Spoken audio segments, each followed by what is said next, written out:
cultural effect. Which one? Yeah, Which that one you can show. Yeah, you said the police have a social cap. So I don't think there's any direct evidence to it. Yeah, Oh, there's any direct evidence to it. Showing them that they honestly have a social cap.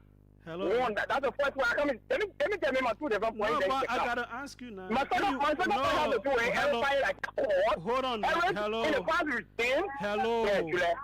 Yes. Take it easy. Let us clear the first one out. Did you see? No. They're two different things. Did you see the police director post about plenty of monies that he took from police officers? Okay. Ladies and gentlemen, welcome to the most listened to radio breakfast show in Liberia, the OK Morning Rush, with your presenter, Clarence Piso Jackson.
Another pleasant good morning here.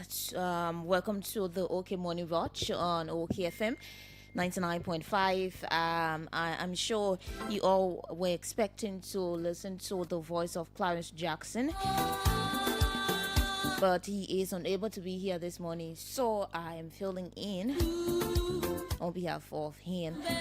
So good morning, welcome to the OK Morning Watch. The time is 40 minutes past 7 o'clock this morning. My name is Fatu Kamara. I'm here up to 10 o'clock. What are some of the things coming up? Shortly, we take a commercial break. When we come back after the commercial break, we talk about some pertinent issues in Liberia. Firstly, we will acknowledge some of those following the broadcast on our live Facebook page. And then when we come back, we talk some pertinent issues in Liberia. Up to 9 o'clock, as a matter of fact, the phone lines will be opened so that you can have your say, make your opinions. So just be civil about it. Up to 8 o'clock, 8 o'clock, we will have the Ministry of Health in our studio to talk about some issues relating to drug abuse. Up to 9 o'clock. 9 o'clock, we will have Sika Motors here.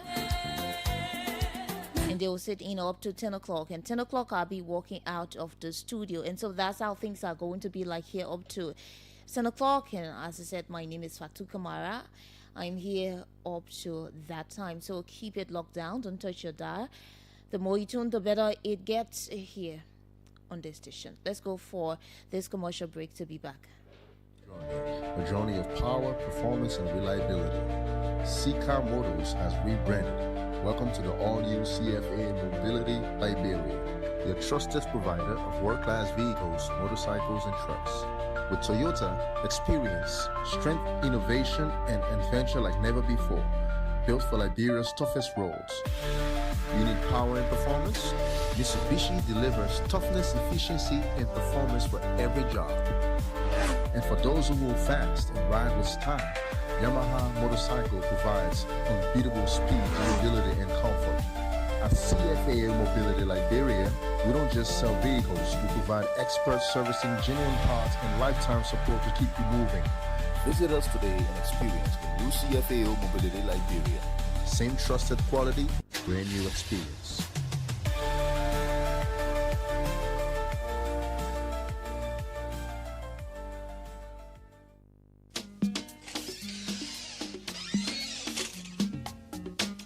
Where you go? Where did they find? Why they ask me that kind of question? Say where they go?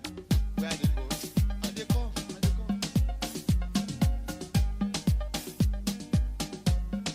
You don't hit my car. You Menju, why you walking and talking all by yourself so? My sister, the car business are really thinking about so to get car in this country is really not easy. Since I put in for my cars and other goods, it is almost 1 year I can't get anything. But it says stranger who always asks don't miss their way. Haven't you heard about urban used cars and auto parts? You mean urban used cars and auto parts? Yes, urban used cars and auto parts is 100% Liberian owned business. With urban used cars and auto parts, you can purchase your new cars, used cars, and all cars parts directly from America for an affordable price. Urban used cars and auto parts can also help you ship your parrots, your boxes, containers, and other goods from your relatives abroad within just 4 to 6 weeks. Wow, this is a good news. Where can I find urban used cars and auto parts? If you are in Liberia, Urban Used Cars and Auto Parts is located Fish Market, Tottenham Boulevard, Monrovia, Liberia. And in the USA, 220 10th Street, Brookhaven, Pennsylvania, 19015, United States of America. You can also visit their Facebook page, Urban Used Cars and Auto Parts International, or call cell number +231 887 012218. Thank you for this information. I am visiting Urban Used Cars and Auto Parts to begin the process of my cars and other goods. Urban Used Cars and Auto Parts. Our goal is to allow Liberians have access to buying things from America without being cheated.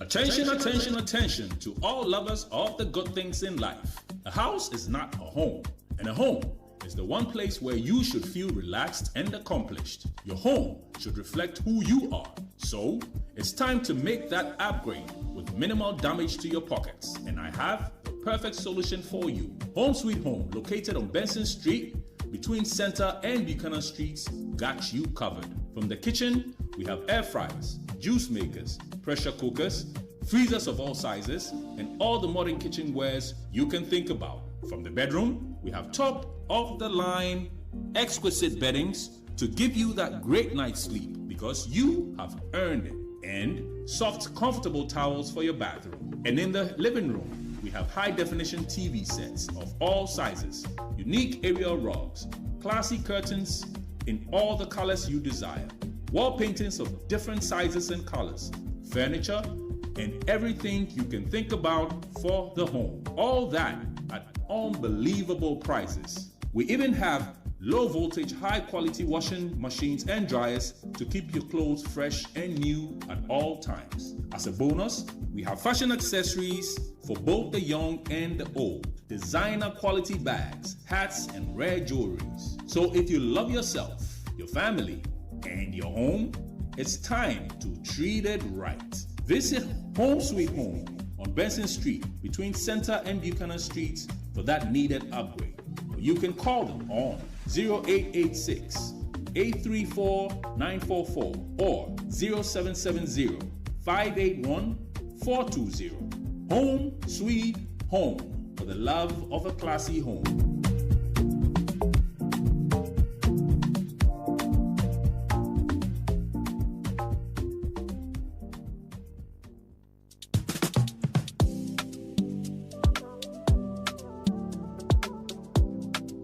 Che. Things are on me, oh. With an emergency, how do I manage again? Potano, why are you sitting here just talking by yourself? Julie, I need money quick. I won't go find somebody to credit me.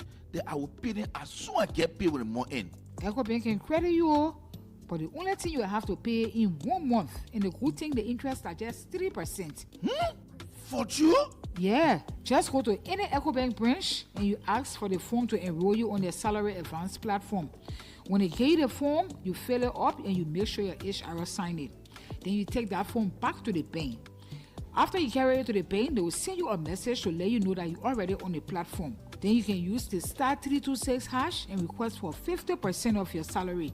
Instantly, you will receive it. Wow, just like that? Break added to more money, Judy. I'm going to the bank to pick up the phone quick. Yo, go get the form quick. In less than 1 week, you will receive the money. And what I like about it, and they can even ask you for collateral set. I'm going there right now. No wasting time, oh. I'm not saying you must not go there right now.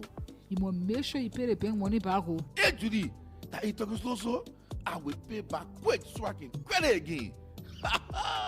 Echo Bank not easy, oh. Echo Bank, the Pan-African Bank.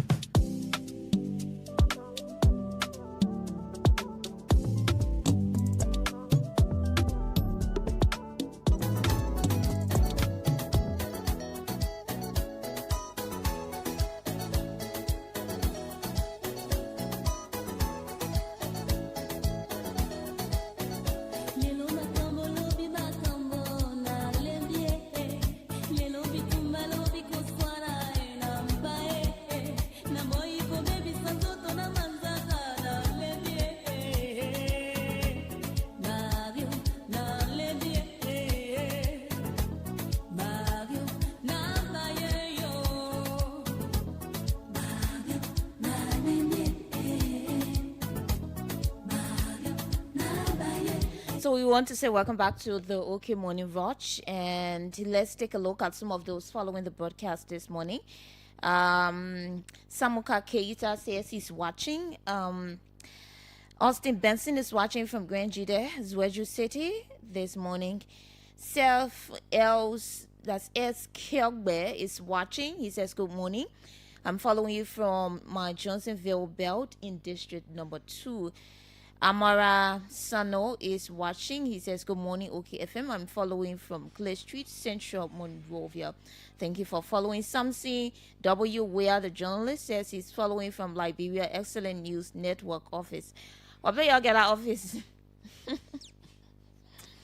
Where's that office? Chokon Rapu, you need to come and show me where you get the office. Where's the office? Which one of the streets? Rahim Eli says he's watching from Robert Sport.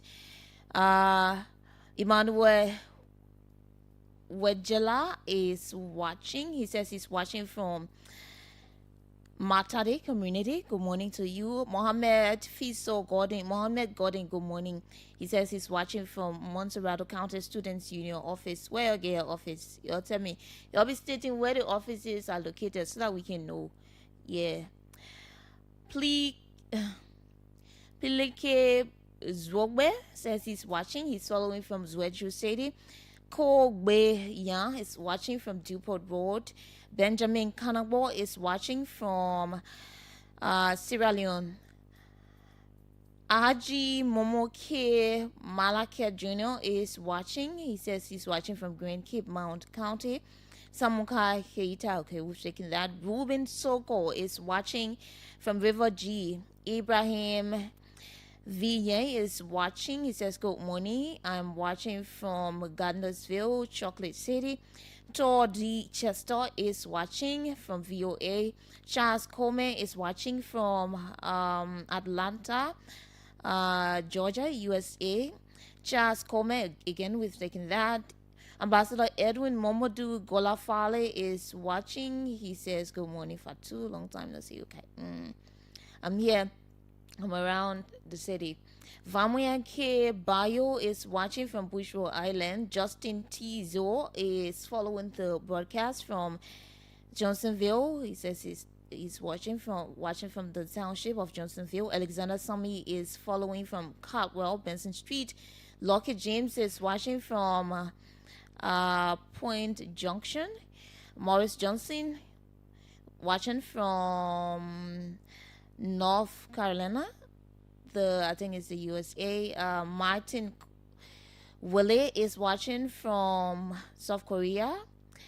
Abdullah Sufyan, I hope I got it right. Please don't blame me. Is watching from Upper Carwell. P. Esau Tale is watching from Johnson Street, Monrovia. He's following Pause. Carlo is following from Rahab ELWA this morning. Vafale P. Cole is following from his UN draft residence, respectively. DTV Online is closely following. Ambassador Edwin Momodu Golafale says he's watching. Good morning, Fatu. We'll bring in 26 Benet. You get my 26 before you ask him for your own. Christopher Sunday Wooler is following. Claire W. Hoskins is watching from Fiaman. Ahaji SB Kroma Dio is watching from Battery Factory. Erickson Ziko is following from Monrovia, Liberia. He says Congo Town. Lockett James is watching from Joint Point. We've taken that. Gerald Scotland is watching from Coca-Cola Factory. Kemo Jabi is watching from Slossery Community, Batnosville. I hope I got that right. Christopher Gombu is watching from Monbackley. Morris Johnson taking that. Esau Tale Obento S. Senior is watching from Oro Chogbo District 10. J.R. Fazari Bima is following from where? Okay, he says good morning. Prince Ojuku Bay is following from Dwazon, Magibi County. Kaifa Kamara, live from NTA Community. Mohammed Bwakai Kamara is watching from Bedford, England. Emmanuel Kona is watching from Johnsonville, Back Street. Emmanuel Bondo is watching from his residence, okay. Gerard Red, that's Gadje Red, is watching from Bangabon County. Thank you, Elijah Moba. We cannot take everything. Daniel Tente says, good morning, Fatu. Thanks for the job, okay. Emmanuel Kekula is watching from Bon County. Jane Pell Menikemini. Don't blame me. Oh, he says he's watching from New Hope, Minnesota. Olin Dewart is watching from Stephen Talbot Estate. Matthew Tokpa is watching from his comfortable home, River View Community. Royal Prince watching from Benson and Clay Street. Musa Esofana. Emmanuel Noah, James Lamin, Fofi, Mawata Dole, D. Adolfo Zor Senior. Baker Khan is watching from Rwanda. Deborah Finda Dawa, Elijah Moba, Vicious Gay, God Favor, Alfred T. Fole, Honorable Martin Goso Zaoja is watching. Okay, we cannot take all of those watching. The list is long. Stephen Jusu, Jeronic Benson, Jen Pell. Okay, we've taken that. Lucky Ball Gawe and Moses Charles Kekula are all watching the broadcast this morning, and we want to say thanks to all of you for following the broadcast and the OK Morning Rush. We appreciate for waking up every morning and joining, being a part of our broadcast. So let's go for this break quickly and be right back.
So welcome back to the OK Morning Rush, and thanks for waiting. Thanks for being with us. Lately, we've been talking drugs for some times now. This issue of escalating drug crisis in Liberia has been the talk of the town for some time now, and it's important that we talk about it, especially the upcoming march to the capital by women and women groups, expected to be August 7. So this statement is from the Women NGO Secretariat. Let's read the statement and then we can come back and discuss the issue. So the Women NGO Secretariat of Liberia, Wongoso, has issued a powerful call to action expressing grave concern over the escalating drug crisis in Liberia. In a strongly worded statement, the organization condemned the widespread abuse and trafficking of dangerous narcotics, warning that the country's future is at risk if urgent measures are not taken. According to Wongoso, harmful substances such as hooch, cocaine, tramadol, and other illicit drugs have flooded Liberian communities, causing untold damage to families and posing a growing threat to national security. The group emphasized that Liberia's youth, particularly those in low-income communities, are suffering the most with limited access to rehabilitation or support services. This is more than a health issue. This is a national emergency that touches on human rights, security, and development, Wongoso says. The organization is calling on the government of Liberia to take immediate coordinated action.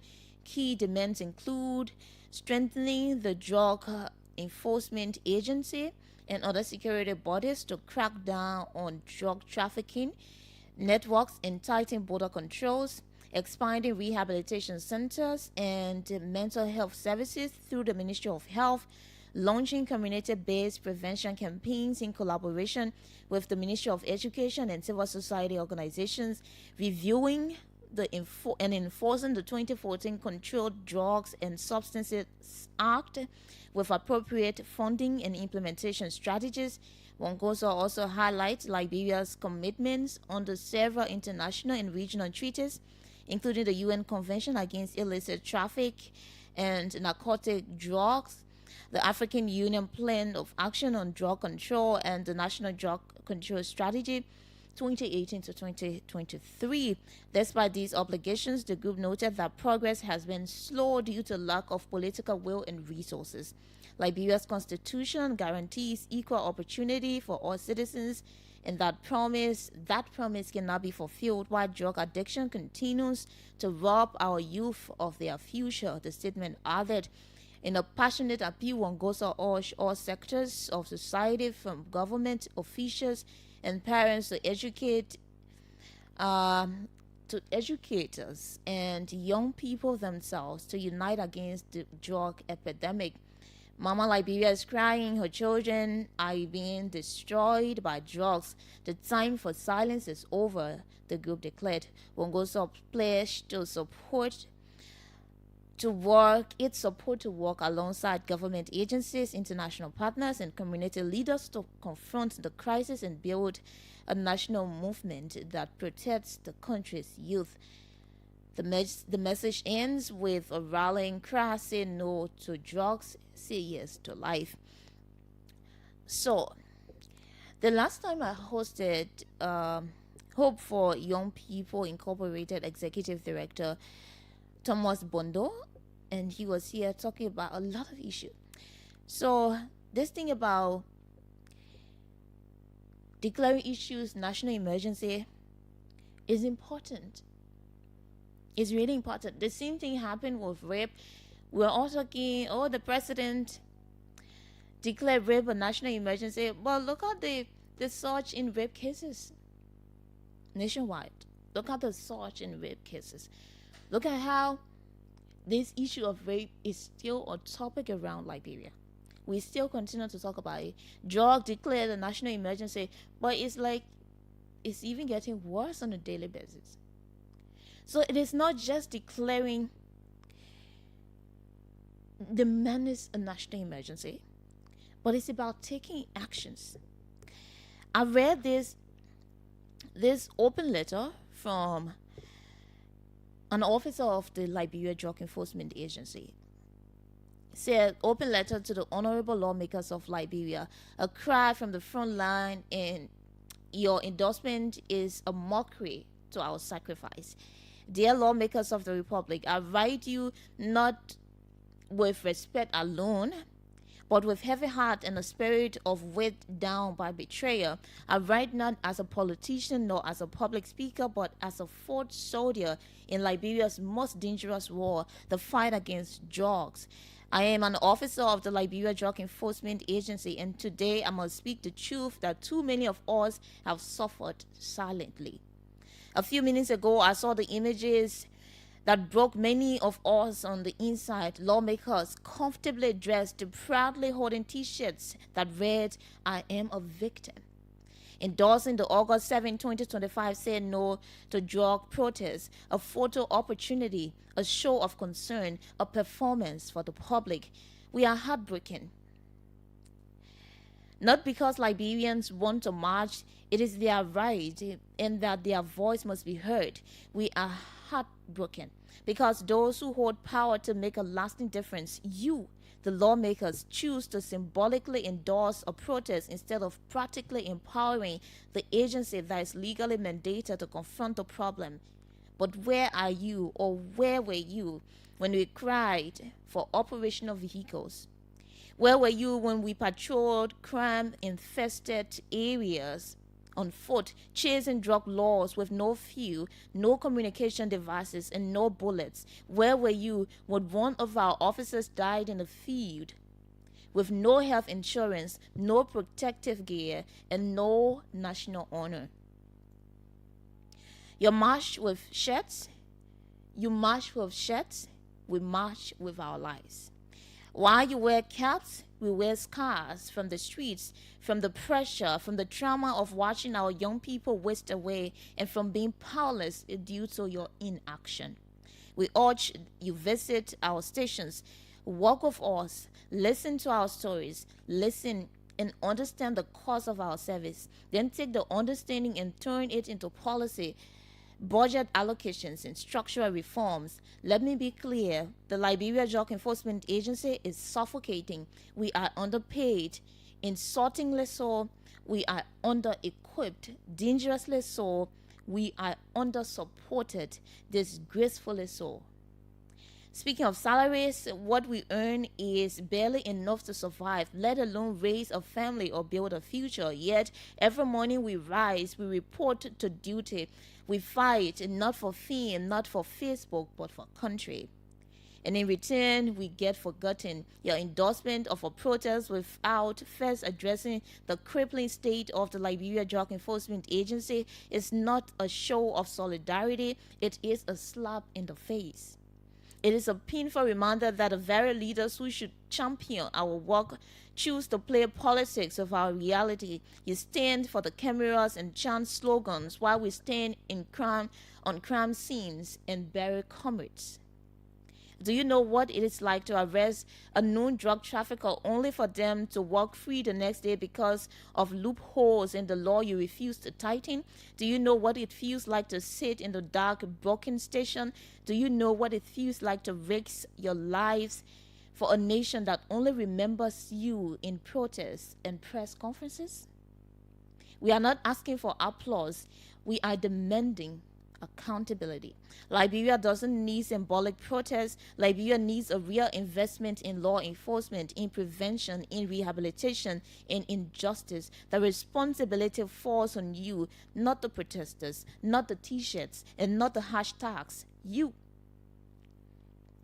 So we ask, when will you sponsor a bill to increase our salaries? When will you demand proper logistics for LDEA operations? When will you empower us to dismantle the drug cartels instead of chasing shelters? Until then, your say no to drugs protest is empty noise. It may win applause, but it does not save lives. You cannot claim to stand against drugs while ignoring the very agency risking everything to fight. We are not your poster boys. We are protectors. Treat us as such. You say you are a victim. We say we are the resistance. We bleed so you can sleep in peace. We sacrifice so Liberia can have a future. And yet, when we need you most, you smile for cameras while we scream for help. Enough is enough. We demand real support, real commitment, real action. Until then, your protest is not solidarity, it is hypocrisy. Sincerely, Agent Jimmy and Yul Bremer, a disappointed but devoted officer, Liberia Drug Enforcement Agency. The two communications they just explain my point, like what I was talking about. The other day, Thomas Bono was here talking about actions should be taken. It's not just about this is a national emergency and we don't know it. Every now and then, our brothers and sisters are dying as a result of drug consumption. We are losing the future leaders. We are losing the people we depend on. Not only the future leaders anymore, but even not just the youth taking drugs. You see elderly people taking drugs. So it is high time we forget about a national emergency that is not working anymore and start to take actions. You listen to the Liberia Drug Enforcement Agency officer. You listen to his statement. You listen to what he talked about. And these are all just facts. I see somebody say, I'm a victim. I saw the t-shirts on them. You're a victim, you're a victim. So what are you doing? What are you doing about it? You stay and wear t-shirts like the officer said, you stay and wear t-shirt and say you're a victim. Okay, maybe you're a victim, but not as compared to that person in the street, that boy in the street who is suffering only because he cannot get enough support. And sometimes people are frustrated. There are just several reasons why people get in the street, and it boils down to the lawmakers again. What are you doing? What do you do for your citizens, those who elected you? People get frustrated. People get tired. Life gets so hard that somebody would just decide to be useless. Right? Like, I cannot do anything anymore.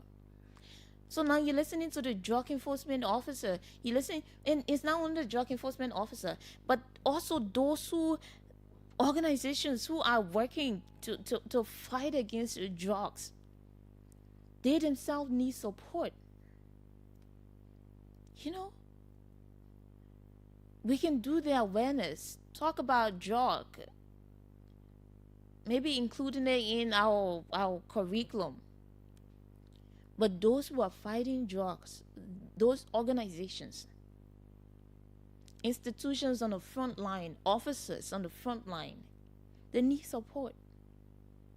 It is not just protesting. You go protest and say, okay, that national emergency again. We tired with the national emergency. I think we need actions. So the women of Liberia, you know, they've been noted for taking action since the Liberian Civil War. You know, they come together and demand change, work together for change, positive ones. So they're coming together to march, you know, August 7, say no to drugs protests. But it does not end there. Actions should be taken. Those who are on the front line need to be supported. Why communities do have their own role to play, reporting some of these cases. When you see something alarming in your community, you see people who are involved with the selling of drugs in your community, sometimes you report it. But a lot of us are not doing well too. We all have responsibility. We all have a role to play in the fight against drugs. But policies need to be put in place. There should be support for those who are working, those who are on the front line.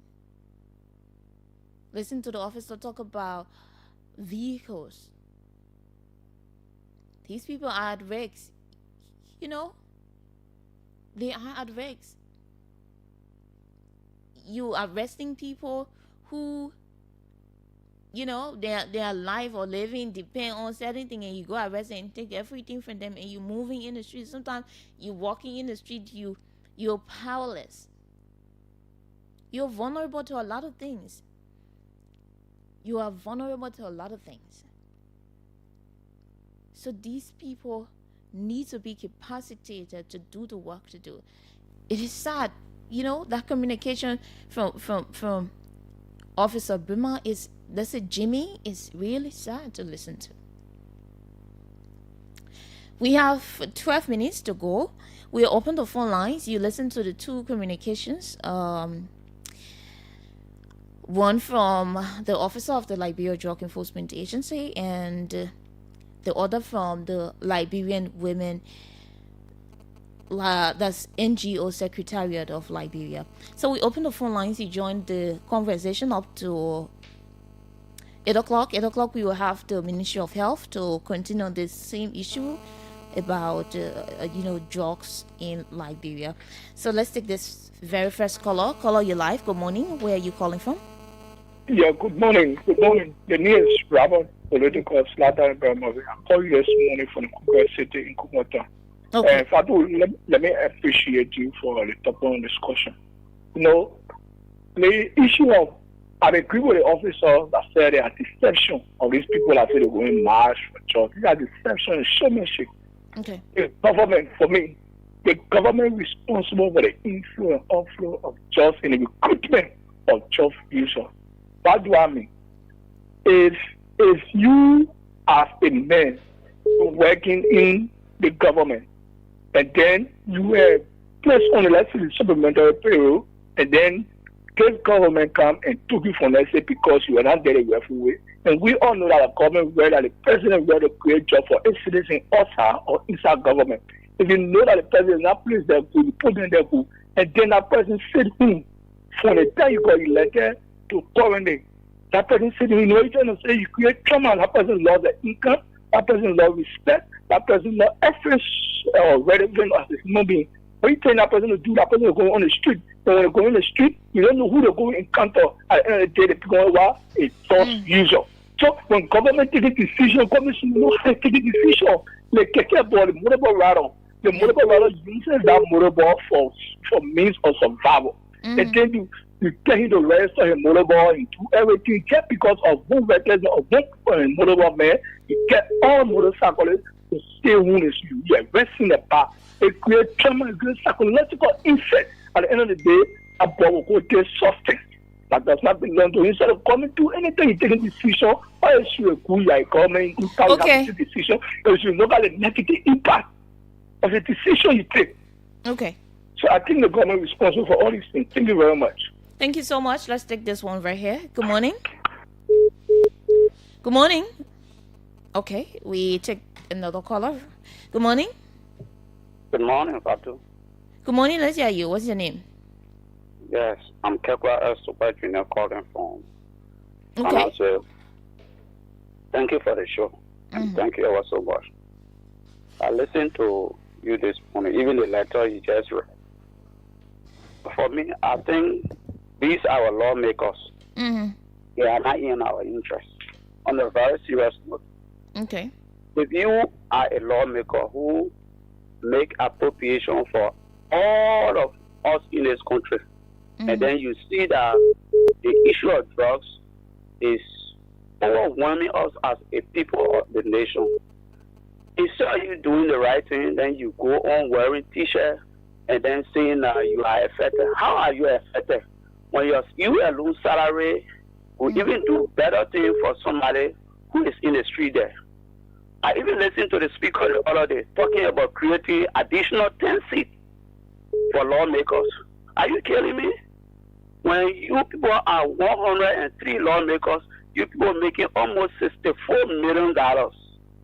Why, if you count the number of teachers in this country, you put all of them together, their salary will not even reach to third of that money you're talking about. What sort of country are we in? What sort of country are we? You a lawmaker, then you sit under, you're not looking at the masses, you only thinking about yourself, then you're talking about creating seats for 10 women legislators. See, can you imagine now when you got drugs killing people, children all over here? What sense is that? I'm sorry for the language, man. Thank you ever so much, Fatu. Thank you too. Let's hear this caller. Good morning. Good morning. Good morning. Yeah, good morning. Okay. I'm Dylan K. Kulenko from Poland. Fine, let's hear you. Yeah, thank you very much, Fatu, for topics. At least these are things I will need to be discussing with the farmers of the country. Yeah, for me, I would like to squarely blame the lawmaker and that of the government, because as a government, you need to provide job for your citizens. If you are taking majority from the job, then what you think you would do? Sometimes some people will be traumatized. They will do something that will not be correct for themselves. Because when you get used to getting money, then all of a sudden somebody come take it from there and make you something. Some people don't get strong heart to say, I want to do business, I want to do this. So they will sometimes some of their friends that are involved in drugs, when they will come to them, come visit them, that they want to help them, they will be giving them something, which of course sometimes I think will lead to what? Then taking the drugs. Then a lawmaker, as a lawmaker, for me, I really want for the lawmaker to sit down and reflect on this country. Because they are the one that really travel, they see their friend country, they see how the development going on. When they see their friend talking, they see how they can really put things together and develop their country. But in Liberia, you see our lawmakers, they only after their pocket, they only after their family. When their family are satisfied, then they are satisfied. Okay. But when the Liberians are crying, they don't care. So why you can't create law that will make every year that they can be able to create factory, except you also everything to foreigner, you say you get a concessionaire. Why you can't do it for yourself? Either 1 or 2 million, say every year you create mini factory for the citizen. You will not be providing job for the citizen. Everything will be foreigner aided. But I'm blaming because don't love one another. Because feed them with Liberian millionaire, then they will not be able to support you. So these are things that they are doing. Thank you very much. Thank you so much. Good morning. Yeah, good morning, Fatu. Go ahead. Okay, I join you from the nation's capital. I'm 30 money back. Fatu, the two handle communications is there. Yeah. I'm not going to look around one that coming from the women. Those are elites. It is elitism, showmanship. They are not showcasing the eradication of drugs. Even if you agree with me, they are husbands, because some of them, they are husbands and lawmakers. They are also users and traffickers in the same country. Where were you, Fatu? Where were you here when the president says they do drug tests, and I think he did drug tests? Have they done any drug tests at that particular capital place? No, they wouldn't do drug tests. Few of them did. Yeah, now we say few of them did that now. How many now? Yeah. That means the same now. You know, we cannot do drug tests, but because the farmer being intentional. Yeah, that's true. But you look at an agent from the DEA. Clearly, just explain what is happening within the DEA, and it is visible, seeable, catchable that the DEA, the LDEA is underfunded. How will you look at an agent or the entire DEA no operational vehicle, no logistical materials. Then you say you're fighting drugs. Are you kidding me? When you are there, you allocating budget. What sense does it even make to me? I'm not even going there. Why am I going to wear t-shirt? It just doesn't bother. Let the men say, yeah. While they are there wearing caps, they are wearing the scarves on their faces. Then yesterday, Kamara was discussing about a guy, a DA officer that got killed in Carwell. Okay. That guy was murdered in Cobra. All because he was not logistically fit. There was no backup because you have a DA. There's no reason for DA, man. Okay. Yeah, man. I'm not mad, girl. I'm probably going to the same one. All right, let's take another caller. Thank you. Good morning. Good morning. Good morning, Fatu. Good morning, you're live. Let's hear you. Okay. This is Eddie Hammer, calling from Single. Okay, go ahead. The letter you just read from the agent really broke me out. Yeah. I already decided to join the group for the march, but for that letter, the only way I'm going to join our group, except I see the letter to the house, whether there should be GA support and that call to action from the agent should be the first on that list. The call to action from the agent, that letter from that agent, I refer to a call to action. If we just march and they're not benefiting and they're not, getting what it's going to get, before nothing. And when the guys start disappointing themselves, start discouraging themselves and staying back home, the drug laws will win. The dealer will win. So we need to put that in front of it. Every document, every paper they're going to put over there, the call to action from the DA agent should be the first or should be on that list. I don't want to say thank you that. And if they can do anything today, Fatu, yeah, that letter should be recorded and it should serve as a reminder to all of us. All of us, that letter should be recorded and be played, and it just serve as a reminder to everybody. It's a call to action letter. Thank you. Thank you too. You know, when I first read that letter to the lawmakers, you know, it broke my heart. Like, right, like you hear the pain. You feel the pain just by reading the letter. It's emotional, right? So it's not just about people talking plenty anymore. It's not just about national emergency, but it's about taking actions.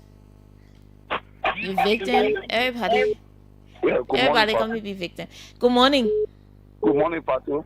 Let's hear you. Yeah, this is James calling from District 14 to community. Okay, James. Yeah, Fatu, you see, one thing I want to appreciate you for this topic on your platform because it's very important for us as a nation.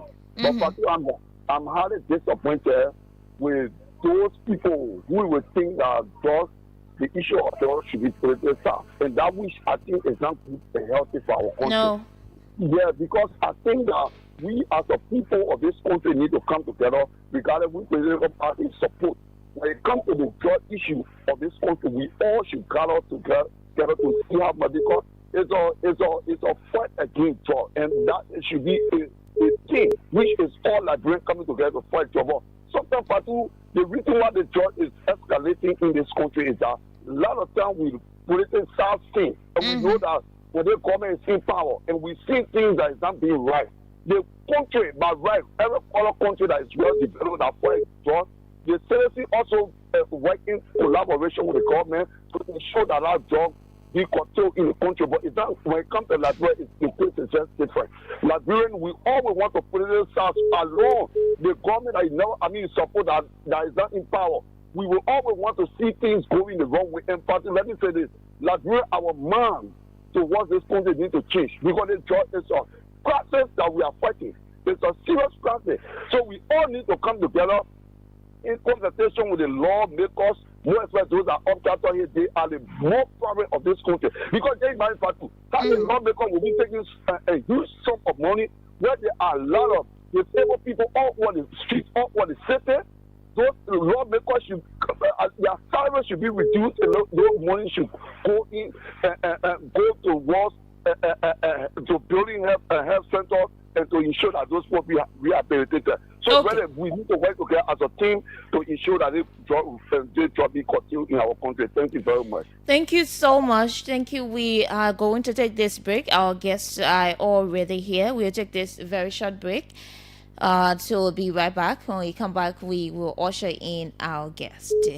Let's take this very short break to be right back. It's on OK Money Watch, and my name is Fatu Kamara.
Okay, welcome back. Our guests are already in studio. As I said previously, we have in studio from the Ministry of Health, the Director of Mental Health, Dr. Moses Zia II, and two beneficiaries of the Ministry of Health Drug Addiction Treatment Program.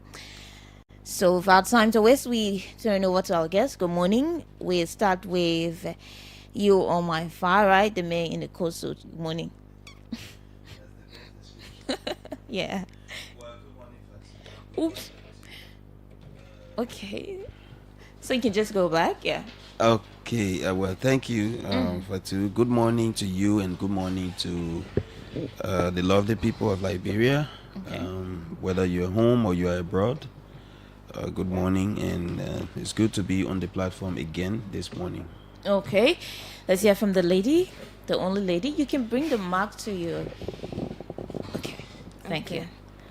Good morning, Liberia. Good morning to people in the studio. Okay. My name is Rachel, and I'm a beneficiary in recovery from the Ministry of Health in collaboration with Mother of Light. The man?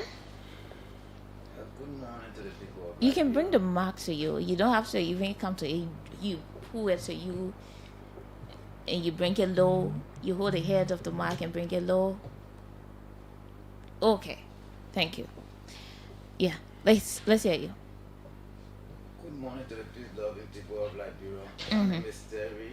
I want to say thank you for this time. I'm a beneficiary in recovery. You're still a bit far from the microphone. My name is Terry Webo, and I want to say thank you to the peace loving people of Liberia. I'm a beneficiary of the program of the Republic of Liberia government. And I want to say thank you again for giving me this opportunity to be in studio today talking. Okay, so let's get to the minister.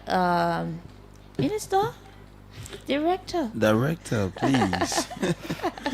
Okay, maybe he can maybe minister in the near future. Director is just fine. Okay, let's talk about the Ministry of Health drug addiction treatment program. What is it? What is the sole purpose of this program? Well, the treatment program, as the name implies, intends to treat people who have substance use disorder, or what we call drug addiction. Okay. We know that drug addiction is one of the problems we have in Liberia, and we keep having the situation worsening over time. Okay. And there are more and more people just getting into drug addiction. So it is only important that we treat people who already have the disorder, so that gradually we are able to reduce the number of people who are affected. So the Ministry of Health treatment program is an intervention among the several things the Ministry of Health is doing, and it is aimed at providing treatment for people who have drug use disorders. So the treatment program is intended to cover the entire country, and as part of the work the Ministry of Health does is to by the way, as part of the work we do, we intend to reach out to every part of the country where Ministry of Health has a facility, or where there are health facilities, whether private or public, and we want to be able to provide mental health and substance abuse services everywhere possible. So we are really committed to that, and this is part of the intervention of treatment.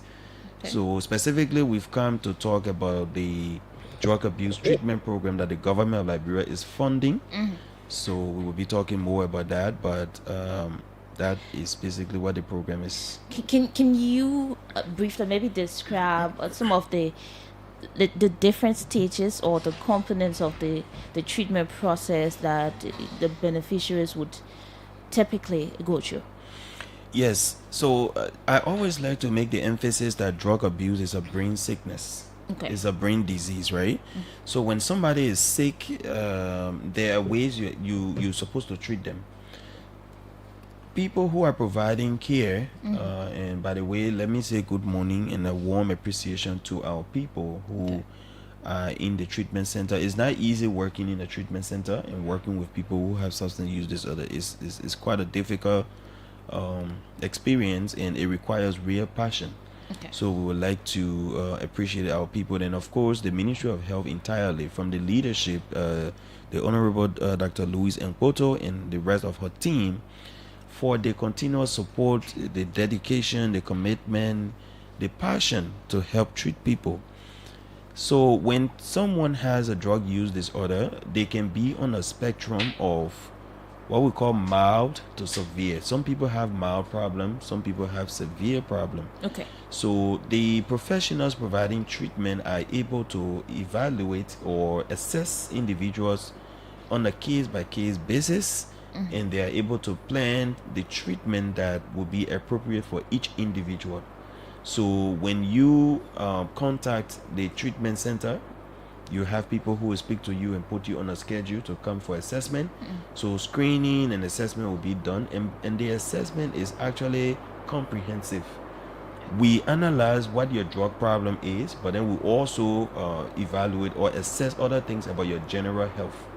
So through that, we are able to decide what kind of treatment program would be, or treatment intervention will be appropriate. Whether we should treat you as outpatient, meaning whether you come to the center based on schedule, maybe during the week, maybe 1 or 2 times, so that we can have counseling sections, or do we put you in a rehabilitation center? All of that is decided after the assessment. When that is done, then people move into the respective programs. But the intervention is really comprehensive. It requires different things, and is on a case-by-case basis. How does one become a beneficiary? Well, just by expressing interest. So if you want to get treated, or if you know anyone who wants treatment, we have the hotlines. We're going to announce them. You just call, and you have someone to speak to you and give you information, and then you can access the treatment center free of charge. So let's talk about long-term recovery. How does the program address long-term recovery? Okay, so the program is designed broadly into outpatient program and inpatient program. Those are the two broad components of the program. If you are in the outpatient program, it means you have either a mild or moderate substance use disorder. It means the problem isn't as severe. And in that way, we are able to work with you from the outpatient center. So you are going to come in based on schedules that you have, and then you go through counseling section, you go through different therapy sections that will help you to recover. Through that, we are able to work with you to gradually reduce the drug use, and eventually you can be weaned off. When you access the treatment program, the Ministry of Health does a lot of integration, so we bring a lot of other health interventions to the treatment program. Because, for example, people with drug use disorder can have any other disease as human beings. So, and based on the way drug use disorder can treat people, or the kind of behavior people who use drugs can be involved with, there are a lot of other risk of other conditions like tuberculosis, so they can get TB, conditions like HIV, conditions like hepatitis. They are at increased risk of those conditions. So in the treatment program, we are able to bring other programs of the Ministry of Health, including the AIDS control program, the AIDS and STI control program, including the TB and leprosy control program. We bring all of them in that center, so they evaluate all the people who are coming in, and we are able to ascertain whether the person has other conditions that would need treatment. So with that, we're able to provide a whole complete package to you. All right. One of the things we also do is to have social workers interact with the patients when they come in for treatment. So the social workers are going to give us information about the person's family, what resources the person has that will help them in recovery, who are the people, family members, relatives, who will be helpful in the person's recovery journey and all of that. So the social worker actually helps us to link the family to the patient and create the opportunity for reintegration. Remember, when we start treating the person, we not keep them forever. The person has to go home. So all of these systems are set up such that the patient will be able to gradually get reintegrated into society. So if it is the outpatient program, those sections are arranged and different things are taught: how you should handle your cravings, how you should manage your time, what are other skills that can help you. So those are the things we do. If it is the inpatient program, you also have to come through the outpatient program, because we need to understand what is happening to you and plan your treatment. When we plan the treatment, we gradually move you into the rehabilitation center, and there are a number of things that we do there. I wouldn't want to say more about that. I want our beneficiaries to share what they experience, but at the end of the day, there are a lot of other things that happen. You have therapy going on, and some more things happen to you, or things that you participate in there that will help you. On a long-term basis, when you are done with your treatment program, we have a follow-up program. The follow-up program allows you to come in initially when you just leave. We can encourage you to come in either weekly or bi-weekly.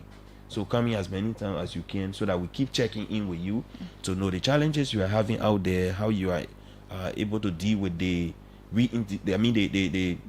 obstacles or the temptation that you are facing when you get back into the community, how you are able to deal with them. Then we make a schedule on the long run where maybe you can come in monthly, depending on how well you're doing. You come in monthly, and when you come, some of these days we do random drug testing to know whether you're actually free or you're still using, so those are programs we have. And more importantly, we try to link people to opportunities, empowerment opportunities, vocational training opportunities, and that is what the committee is doing through the Ministry of Youth and Sports. Now let's get to the beneficiaries briefly. You'll talk, if you would like, you call your name. If you don't want to call your name, fine. You just tell us how you got into this drug thing.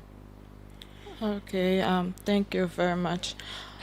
My name is Richard. Like I said, when I first encountered drugs, it was in school. When much younger. The peers that were during that period, they were using substance, and then being with them in school and tasting substance. And then when I came home I decided to make these kind of people my friends. So I found myself affiliating myself, with them. And me being a young person with peer pressure, my own personal pain, and now I wanted to listen to my parents. So I started using it more often, and I started exploring substance, different kind of substance. That was how I encountered substance. Okay. Yeah, at a very, very, very, very young age. How many years were you?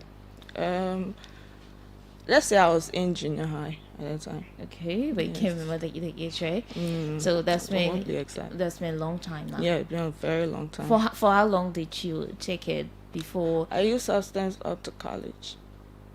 Wow. Yeah. Let's hear the next person. What's your name?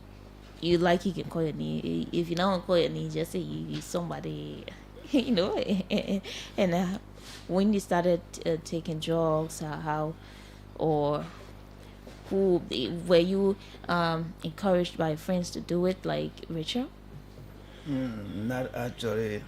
What actually put me to drugs was curiosity. I wanted to know. Back then when I was in school, and friends that I was in class with, they always used to be taking themselves as a big guys, in the class. I want to be with the big family, So I tried to associate myself with them, but then the only way I could find myself, being around them, except I started to So I was so curious how these guys were getting about and how they were doing things, how they were flourishing in school. Everybody want to be around them, and there's the way that when I start to mingle with them, and then they say the only way you can be part of us except you do what we can do, and this is how I start to news. How was it from the beginning? You started taking drugs. Did your life change? Did you get the expected outcome? I really did not get the expected outcome because my family actually they used to love me because when I was in school, I used to school grades, but then when I start to mingle with these people, I start to drop average, and then things start to turn the other way, and my family were like, what is actually going on? But then they were still expecting more of me because I was a promising child to them. But then I did not live up to that expectation because the kind of friends I mingle myself with, and then gradually I start to go down. But then they still give me the support up to college level. But when I reach college level, I start to know different kinds of substances that even my parents did not have money for. And then the life turned. I couldn't continue education because even my own school fees, it was like just an hour with the life of substance. Wow. Yes, so I couldn't just afford. How many years did you take drugs? Do you know the number of years? I took drugs for almost 12 years. Wow. What do you think has been the biggest effect or impact of drug consumption on you? The biggest effect of drugs consumption on me, there are many, but I will list few. Okay. One got addicted, meaning that I left my home, and one, I was neglected by family. Two, I was stigmatized. Three, I was lost. And then, I did not know where to turn. Okay. At certain point in time of my life, I actually sometimes wanted to commit even suicide because knowing myself, the Terry can no longer find himself anywhere. People that I knew, my friends that were all in college and everything, they have big position. They are riding Google cars. But what most about me, even sometimes I see my friends on the street, I'm running to, instead of me going to them for us to talk, I'm running from them because I'm seeing my own condition. How am I looking? It is the Terry that know himself before. So things turn the other way. Sleeping on market tables, leaving your home, sleeping on market table, and everything was just like, I don't know what really going on within my life. But then at certain point in time, when the government of Liberia decided to say that, look, let's take this program to another level, and then I said, I think, Terry, you can use this opportunity to make a change in your life. Okay. Yes. And then I've started to meet with some mental health clinicians from the Ministry of Health. It was no family that pushed me, because when it comes to change, change is willingness. Nobody have to push you to say go and make it. There are many people on the street today, and I know people will say, but why the government can take these people from the street? It's not about taking people from the street. But who are those people that are willing to make this change? Okay. So did you go to the center? I mean, on your own, you gotta be said, let me just go out tired with the job. I had decided myself, and up to present, there is no family that ever took my hand to say, Terry, you have to go and make this change. Okay. Your life matters. Myself decided that my life matters. And so I went and make the change. And I came back, and with the help of the government, in collaboration with Ministry of Health, I'm still around this family. This is my family now that I have associated myself with, that, I can't turn back. I can never go back. Okay. My head is up. Let's come back to you, Richard. How did you enter the rehabilitation program at the Mother of Light? How you call that place? Mother of Light, Omano. Okay. How did you enter? Did you do the same as your colleague? So my encounter of Mother of Light, someone from my family, when they got ill, and then they went to ES screens. That was how the person encountered Tata Sia. Okay. And then he encouraged the person to enroll me to Mother of Light. That was how I got to know about Mother of Light. Okay. What led me to enter Mother of Light was I was tired. Like when you're using substance and you're tired, you can know. Okay. And then I lost self-esteem. I lost myself, and I wanted a change, especially seeing my friends going forward in life, seeing my siblings going forward. I felt like I didn't want to lose myself, that is, to become a failure, because I too have dreams. Like every other substance user out there, they do have dreams, they have visions. So that was how I entered Mother of Light, and that was one thing that encouraged me to enter Mother of Light. Secondly, I wanted a change. I wanted a change for myself. I want to become someone. I do want to become someone, yes. So with the help of the Ministry of Health, it has been a very good ride for me, I would say. Okay. Because my treatment in Mother of Light, it taught me a whole lot. Okay. Especially the counselors, they taught me a whole lot. They made me understand that change comes within you. All right. So you don't have to do it for your parents. That's why a family member went there and said go. I wasn't doing it for them. I did it for myself. Yeah. Wow. How long now since you entered Mother of Light? I entered Mother of Light last year, the beginning of last year. Wow. Yeah. So it's more than a year now. We're going 2 years. Still going. Forever Great. going. What have you seen as some of the changes, since you entered Mother of Light? How you were before you enter, the rehabilitation center. What have you seen? What has changed? First I would say understanding my emotions. Okay. Yes. Because outside I didn't really know myself. Okay. I used to get triggered quick. I used to get angry fast. Okay. Yeah, so having emotional intelligence and understanding emotional resilience, it helped me a lot. And coping skills.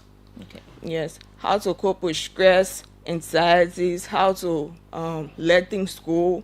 Okay. Yes, and also understanding my cravings too. Okay. Knowing that there will come a time that yes, it is true that I will crave, but it does not mean that I should go back. Okay. Yes.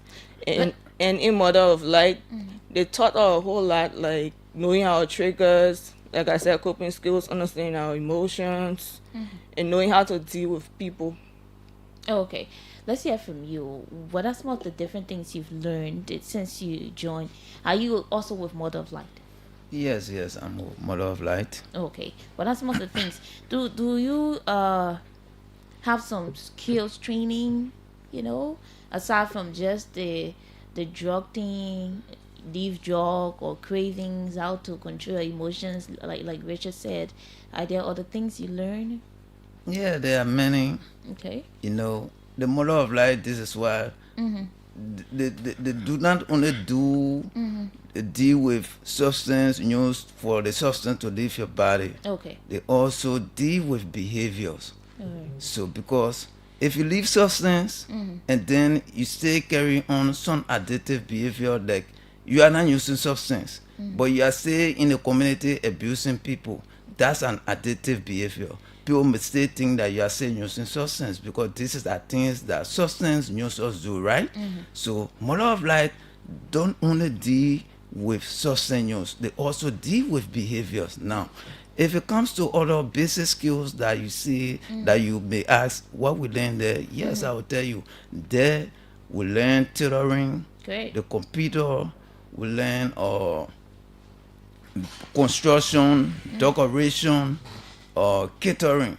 So these are all basic skills that they offer at the center. And which one you chose to learn? No, I was doing interior decoration. What about you, Richard? I take catering. And I also learn how to bake for them. Wow, that's great. We will go to the phone lines shortly and hear from the callers. This was the same thing we were talking about before you entered. But we'll come back to the director. I hope I don't call you minister again. How many people so far have benefited from this program? Okay, so the intervention from January 2024 to June 30th, and by the way, we're in July and the month hasn't ended, so we haven't tallied the result or the numbers for this month. So up to June 30th, we've enrolled in treatment up to 477 individuals. Majority of these people are being treated in the outpatient setting. And the outpatient setting is where people come and go. Yeah. And we are working with them to gradually decrease their drug use and then eventually to taper them off or to discontinue. It is super expensive to treat people with drug use problems. I should tell you that. It's very, very expensive. If we give you an average of how much money we spend on one individual per month, that's alarming. These people eat 3 times a day, and maybe they will talk more about that. But in addition to eating, we are providing them clothing. We are providing them deodorants. We are providing them toiletries. In the program, in the treatment center, they have pipe-borne water. They have running water. They have 24/7 electricity.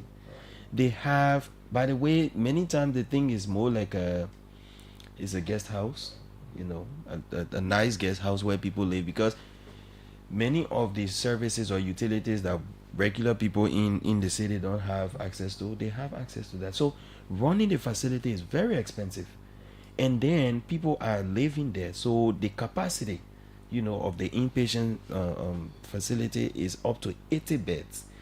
And if you were to fill the 80 beds and you imagine people eating 3 times a day, with everything else that you have to get for them, it is super expensive. So when you work with people in the outpatient setting, especially selected group of people, not the one with a very severe substance use disorder, you are able to impact more people and you spend less. What do we do for people in the outpatient? We do some other medical evaluation for them that cost money. We do labs and other things. We provide medication. All of these things cost money. Okay. But in that way, what we gave them when they come for section is mostly snacks, soft drink, water, and sandwich and other things. It's not as costly as somebody eating 3 times a day. All right. So we spend less to treat more people in outpatient centers. Okay. So we have more people in that group. And these are people with, let's say, mild to moderate. Okay. Mild to moderate. Sometimes, by the way, like I said, people who go into the inpatient treatment program, they pass through the outpatient to get prepared. Okay. So they have to come for a number of sections, and we work with them. So there are some people who are in the outpatient program now who are part of the number that I announced. They are not in inpatient yet, but they are in the outpatient program being prepared for the inpatient program. So we keep working with them, but the number is 477 this year alone. From January 1st to June 30th, we have about 205 individuals. So I think the remaining one will be like 272 from last year. Now this year we expect to do a lot more because we expect to expand treatment services. There are plans on the way to have another outpatient center open in Magibi soon, once we have access to the funding. So we intend to do more this year. So we expect the numbers to be more. Okay, so because that was the next question I was intending to ask about this issue of decentralization, because Monrovia is not Liberia. You just have few people. So you're only operating now in Monrovia? No, we are operating in Monrovia and Grand Bassa, in Montserrado and Grand Bassa. Okay. Monrovia is not Liberia, but Monrovia has the picture of Liberia because everyone from every county has representation here.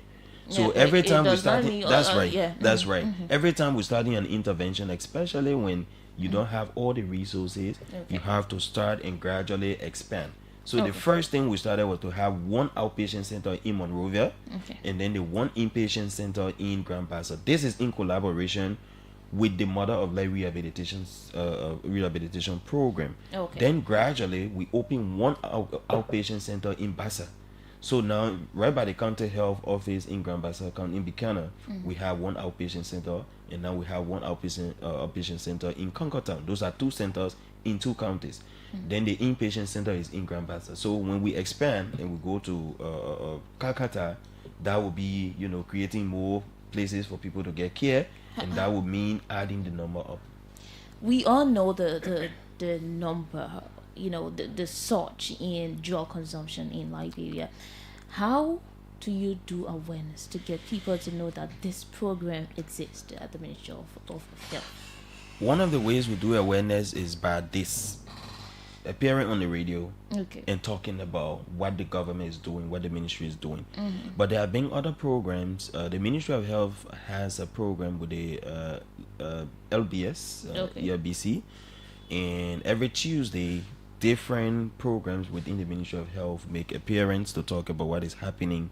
The Ministry of Health. I think there should be because looking at the gravity of this issue of drug consumption now, there should be a specific program that people can talk about drug consumption in, about this program that exists, for treatment. So the ERBC program is for the Ministry of Health. So different programs within the Ministry of Health make appearances. So from time to time, the mental health unit, which I head, make appearance, and when we do, we talk about what we are doing in mental health and then in drug abuse. How enough do you think is that enough? Not really, but I'll tell you more. Right, beyond that program, currently the Ministry of Health through the mental health unit has a program on ECOWAS radio called the Mental Health Hour. That program comes on every Wednesday from 12 to 1 p.m. It's exclusively mental health and substance abuse discussion that we have there. All right, then beyond that, the Ministry of Health has the social media platform. A lot of people are on the social media, and you're able to reach out to them. From time to time, we share updates, we share information, including the information on the current treatment that is available. We update it from time to time on the Ministry of Health's platform. We also make appearances on LNTV. I've a number of times visited the LNTV, and by the way, I have another appearance there coming up soon. We've gone there from time to time to talk about drug abuse and encourage people, to seek treatment. So that's another platform. More than that, we've had extensive visits in schools, in communities, in religious centers, and so forth. As we speak, my team, while on my way, they are preparing now to go to Peace Island. Okay. Right in Conkertown, they're carrying a PA system to go and talk about drug. So we do this from time to time. Some months ago, they were in Western Liberia, we're in Bapolu, we're in Cape Mount, we're in Bomi, and that is because of the proximity to Sierra Leone, where we know a lot of kush comes from. We're trying to inform the people there and encourage people about what the government is doing. So we have really been educating people across the board. Okay. We take few calls, maybe 6, 7, and get back to our guest. 0777-700-905. Good morning, caller. Good morning. Fatu, good morning. Good morning. Let's hear you. James here from 203. Yeah. Fatu, let me say this. Thank you for the show, and thank you for the people that on the show. Fatu, from day one, the time you start talking about the trust, I told you trust will never finish in a country. I say stand by my statement, and I do I believe in it. Will never finish. But Fatu, let me say this. I want to say thank God for the life of the brothers and the sisters in studio there. Fatu, as chairman was I finished his story. Fatu, I started thinking about myself. I was into of Fatu. When you talk more higher, when they say test stand Fatu, you go in the bathroom. You know, just come from lower country, trying to put myself together, study hard. You know, when they say test stand, people have to carry their books and highlight it and go to see your book. That was our image. But Fatu, unfortunately, was telling me to go use the bathroom when I went. My Fatu, I in this group of men. They said, man, I didn't do here. You know, they can't taste it. I say, no, I want to say. Fatu, until I got it from Tottenham, people used to call me Chick. All of them call me Chick. In fact, the girl, section in the school, play a bagaya. Fatu, no matter how it is, you can be smart to the extent, Fatu, you can't sit down behind it. If you're not part of that group, when you say that when they bully you, you will run away from school. And don't even try again. You say you go to that Ifon. So how did you resist all of those? You know, Fatu, in this situation, myself to a new life was very important to me. Though you say you smart, but the way of making decisions is what made you most smarter than any other human being. Okay. Among your friends, that is what happened. Fatu. Okay. Yes, I just want to say thank God for their life. Let us keep on, and they should continue. Let them be who God into the society. Thank you so much. Good morning. Good morning. Good morning, Fatu. Good morning, your life. Yes, and good morning to your studio guests. Okay. I want to say thank you to the director first before the other people. You know, their story is hard and it's touching. But one thing they say is that in order to change comes from the individual himself or herself. Yeah. And whenever you get into something that it is not right, you yourself have to be decisive to make that change. And I love the lady brilliance. I love her brilliance. She speaks well. And I think she should be one person who should be an ambassador to help others who are out there. But who said drug addicts can speak well? You can say that? Who said drug addicts can speak well? No, at times, like she said, they are stigmatized. Many times people see these people to be people who don't know anything, because once you are into drugs, you get some addiction in your blood. People see you to be somebody who don't know anything. Okay. So for that, I want to say to them, I'm begging them, let them help us to speak to their colleagues who are in the street there, so that they can be able to get out of the street. These things are not good. It is not helping our society. If we can have one of them like that, who can do better, I think they can be able to encourage most of those people who are out there to come into a better society rather than to be into the world. Thank you ever so much, Fatu. Hello, caller. Yeah, good morning, Fatu. Good morning. My name is Abdullah Rogers. I call you from Kamara. Go ahead. So I want to appreciate the director in studio along with the police there. But there is one component on the issue of drugs that is very being left out. That is the issue of prevention. There are three cardinal components in the fight of drugs, which have to do with prevention, treatment, and recovery. But for the past time, we can only hear the minister talking about the issue of treatment and recovery. What are they really doing with the issue of prevention? Okay. Thank you. Let's hear this caller. We take at least two and go back to our guest. Good morning. Good morning. Let's hear you. Yeah, my name is Wilbur, and I call from Camp Johnson Road. Okay. I want to salute those in studio. And one key message I got, and just yesterday we were in a vehicle, we were discussing the fact that you that is taking the substance that is involved, your willingness counts. No matter what, no matter how many pieces of advice is given you, if you are not willing, they will take you to the rehab center. You will pretend to be like you're changing, and you go right back. So willingness, so part of this we do. All right. I have a testimony of someone I encountered. The second time I told a parent he's not willing, and the first they took him to rehab, and the money did not come out as they expected. When I went there for the third time, and he explained the disadvantages and advantages he experienced in the street, and he was willing. I say to you today, he's in Ghana doing very well. Okay. So the willingness, no matter what, you force people to take them there, they will still go back in the street. So the willingness count, it should come from within. Thank you very much. Thank you. We squeeze this last caller. Good morning. Good morning, Fatu. Let me say good morning to your studio guest. Okay. I'm Tisosa and I'm Joe Tisosa calling from Duo Community.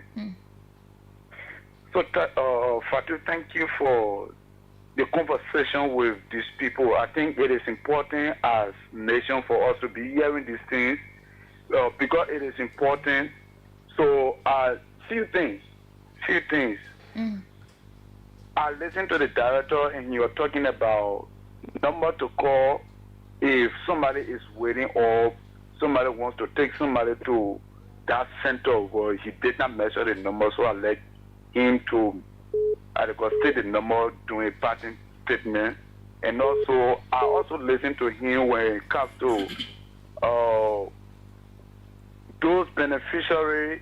If they are taken to the rehab center, for example, there are people that do not have, that are completely disconnected from their families. And you need to connect their families. I listen to they need to connect their families so that after the treatment, their family can get in. And there are people that are completely disconnected from their family. So what will become of them if they are admitted to that center? And after the treatment, what will become of them? Okay. Thank you so much. Let's get back to our guest, specifically the director. You answered a few questions. I'm sure you listened to them. Right. So there are very genuine concerns people raised, and just to touch on a few of them. So somebody shared that they were exposed or they were tempted in school to use. Yeah. So the school environment is one of the places that people can get initiated into drug use really, really early. And it's sad because that's the time when people have not built, the capacity, they've not been developed, they're not mature enough to be able to resist or make certain judgment.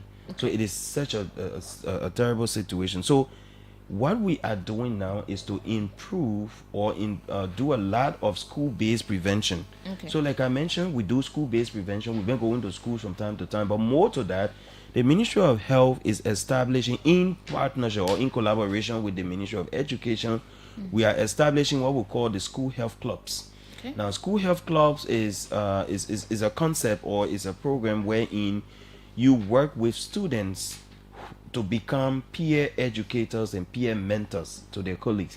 So there are selected students in the schools that will be part of the club. So you educate them, you teach them about drug use and how to prevent and everything, and they become mentors to their colleagues. So that is a program that we already had ongoing, and right now we are about to have additional schools included. So that is one.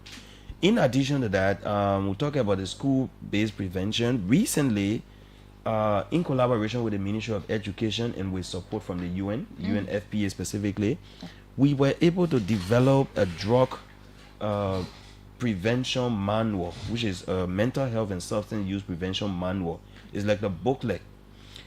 That piece of work is intended to be placed into the curriculum of Liberia. It will be adapted into the curriculum so that students, as part of their routine lesson, will learn about drug and how to resist and how to prevent drug use and how to identify common mental health issues and be able to refer people to help. So we're doing a lot more in school-based prevention, and we'll keep doing more. Again, it's based on resources, but we'll keep doing our best. We keep encouraging people to seek treatment, and that encouragement shouldn't just come from the Ministry of Health.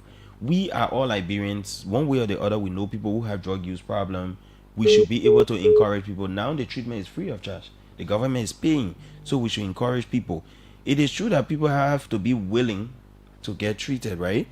But sometimes people do not come with that motivation. We help to generate the motivation within them because we are trained to do that. The people who are the professionals, they help to do something we call motivational interviewing and motivational enhancement. So that can happen so that the person can generate, that internal motivation. That motivation has to be internal so that the person can remain committed to the treatment program, because it is difficult if you promise them something and then they are only coming in because of that promise. Most of the time they don't stay. And that is why we don't just go out collecting people to bring them into the treatment program, because they will not stay. And by the way, we're using too much money to treat them, then instead of letting them to come spend a few days, use up the resources and go back, let us work with people who are committed and are there. We intend to expand treatment services. Like you mentioned, we intend rather to cover the entire country. Of course, Monrovia is not Liberia. So what are the other things we're doing? We want to have more treatment facilities. So against that backdrop, the Ministry of Health is collaborating with the Ministry of Youth and Sports to renovate the Youth Agriculture Training Center in Bentonville, and we're going to renovate dormitories for males, for females, and then to put a mini clinic there. The goal is to have additional places where we can carry people for treatment. So the renovation is ongoing, and by the time it's completed, we'll have additional spaces with funding from the government. Then finally, from this end, we talk about connecting families. I mentioned that the program that we run right now, we're in collaboration with the Ministry of Gender, Children and Social Protection. We're in collaboration with the Ministry of Youth and Sports, especially as it relates to treatment. Ministry of Youth and Sports is responsible for technical vocational education and training in this country. So the vocational training the people are supposed to receive in treatment and all of that, it is through the collaboration with the Ministry of Youth and Sports that is made possible. And beyond the treatment facilities, the plan is for these people to have additional access, to these opportunities, so those of them who want to take up a whole career in any vocation can go ahead. So that is happening, so as to enable them and become empowered and have a stable life. So the gender part, we have social workers from the Ministry of Gender, Children and Social Protection who are part of the treatment program, and they are working in the treatment center. Their role is to start to connect families from day one. Once they encounter the patient, they start to connect the family, so that process of reintegration after treatment can be so difficult. Otherwise, when families disconnect from people who are using drugs, and after a long time, somebody bring them by and say, oh, here's your son or here's your daughter, she's now rehabilitated, take her, it will be difficult. But if you involve the family from day one, the family understands how the person is going through the program, and from time to time they visit, they are educated on how to help the person in their recovery, so the reintegration can be really easy compared to if you don't do it that way. So we are definitely working that way. Terry, can you assure all of us in the Ministry of Health that has been into this rehabilitation process, that even if you see the big boys, you see the big people again, you're not going to try to take it again to know what's happening? No. I'm not so much curious now about people. I'm only curious now about my own life, how to forge ahead.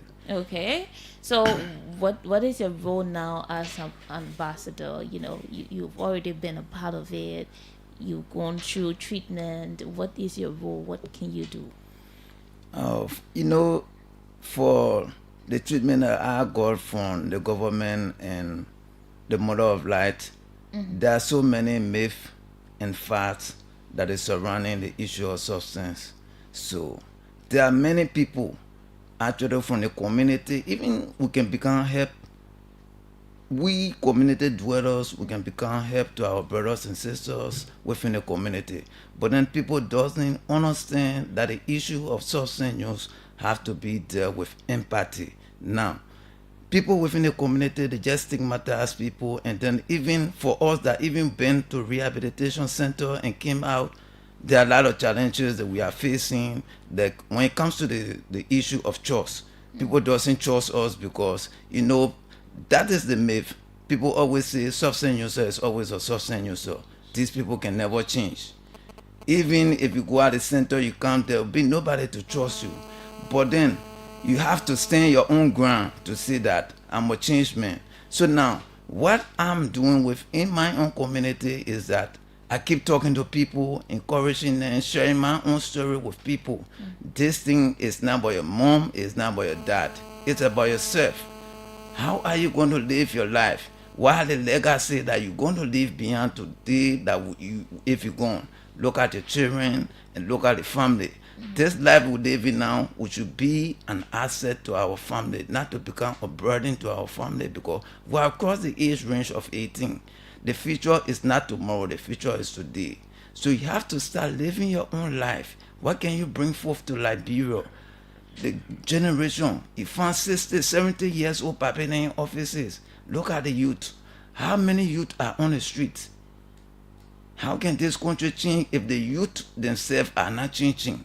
That bureau will never change if the youth themselves don't change. And then if you look at the average of youth that are using substance, and then you go to people who are not using substance, now the youth are more. So tell me, can this really make this country to progress? No. The country will not progress because there are so many brains. There are people with natural ability that are able to turn things around. These people are stuck into ghettos. Now, how can their life be changed? People saying, oh, how can this man be changed? This man doesn't want to change. But it's not about he doesn't want to change. Like the director stated, you have to motivate someone. Look at, just look at him and tell him, do you know that you are handsome? Or look at her girl, do you know you are beautiful? Why are you trying to spoil your life? That alone sometimes, it brings to them that own senses that, no, I think if it will not be every day, but in that moment, they will think about their own life just by you telling them you are handsome or you are beautiful. Yeah. They sit and think about themselves, But just looking at them and stigmatizing them, you're not encouraging them, but just to call them, Mama can't go through their way. You think this is how things will forever be? It will not be. So my own work is that as an ambassador, I try talking to them, encouraging them, locating them the program, talking to them within the community, and we are being so many awareness, like the Mother of Light, like the Follow Up section head every Monday in recovery. We organize a team where we can go to various communities and talk to other youth that are waiting to make a change. We'll go there and we talk to them. We'll bring to the community there to think of village, talking to a lot of youth, encouraging them to make this change, because the change is not just for you alone, because the substance you take, it does not only reflect on you, it reflects on you, it reflects on the family, and also reflect on Liberia. Wow. I'm moved. Let's hear from you, Richard. For me, now that I've given the opportunity to be an ambassador, I'll give substance users hope. Okay. Yeah, I'm here to give them hope. Hope for tomorrow, hope that they can change, hope that their life can become better. And I really, really, really love them. Deep down from my heart, I love for them to make use of the opportunity right now that the government of Liberia is giving, the NASA program. Yes, those that are willing out there, if you guys are hearing me, you can make your way. It's free of charge. Once you are willing, you make your way. It's free of charge. You come and you are 100% welcome. We are wholeheartedly welcome, to receive you. Okay. Yes. Okay, let's come back to director of the not mental health. What support do you give to these ambassadors in awareness raising? Because I listened to Terry's talk strictly, specifically about awareness, talking to other people, and which is important. He has been in the ghetto, what it is like there. I don't know if your program stretches to the ghetto where you go to talk to people about these things. Maybe Terry would like to do that. What support do these people tend to benefit in terms of awareness raising? Okay, thank you. That's a good question. As part of the treatment we provide people with substance use disorder, we help them to harness within themselves leadership abilities, leadership skills, and that's why the program is structured such that when you start at a level, you graduate to another level to become team leader, you become a supervisor, and eventually you manage a whole team, and you become more like assistant facilitators or assistant coordinators or so. Okay. We put you through a system where you gradually take up responsibilities as a leader. So these people, before they finish, they became supervisors for other people. Though they manage units, they organize people and other things. So they have the ability already to take initiative and to lead people. It's part of the training we gave them. So those of them who stand out, who really were committed and they demonstrated very good, or leadership skills and all of that, we try to retain some of them in the treatment program. So these two people are not just ambassadors, but they are part of the treatment program now. So at the Mother of Light, they help to organize their colleagues. They know the ghetto. Sometimes they help lead the outreach team to go to the ghetto. Okay. They know how to engage their colleagues, but we don't just take them quickly back to the ghetto to bring people, because they have to mature in recovery before, because going back to the ghetto can be a trigger. So we have to ascertain where they are in terms of how resilient they will be, and then they lead teams to go back to the ghetto. So from time to time we pick people among the group whom we can include as part of the management of the program. So these two, they are part of it. Just was it a month or two ago, there was an opportunity and we sent Rachel to Ghana. There was a learning visit. We sent her to Ghana as one of the person who would share her story. And it was such a great experience. People we met, they were really excited that we were doing that. So we try our best to incorporate them in our program. Thank you. Rachel, your new life now, you're traveling, wasn't here like in the US. So what can you say to the Ministry of Health? Maybe you had other family members who supported in the processes too, but what can you say on the overall to those who gave you the support to become a new person? First, I'll start with myself. Yeah, because change starts from me. Yeah, thank yourself. I'll thank myself for the decision. Secondly, I will thank Ministry of Health for the opportunity given. And I'll thank Mother of Light also for accepting me. But then I would thank Ministry of Health and the government of Liberia in general for providing such opportunity. Yes. And also meeting my needs while they're like feeding, taking good care of me, and me not wanting to come back, because trust me, once you're in the rehab, you can't even answer. Really? Yeah. Okay. Thank you. I hope you're not encouraging me in the good days. Okay. Let's hear from Terry. Yes, I want to say to the Ministry of Health and the government of Liberia in general, thank you for this unique program. Yeah. Seeing my life today, more especially now seeing myself in studio talking, this is my first experience ever. Imagine my life of substance, will I be here today? No way. So it's a great opportunity.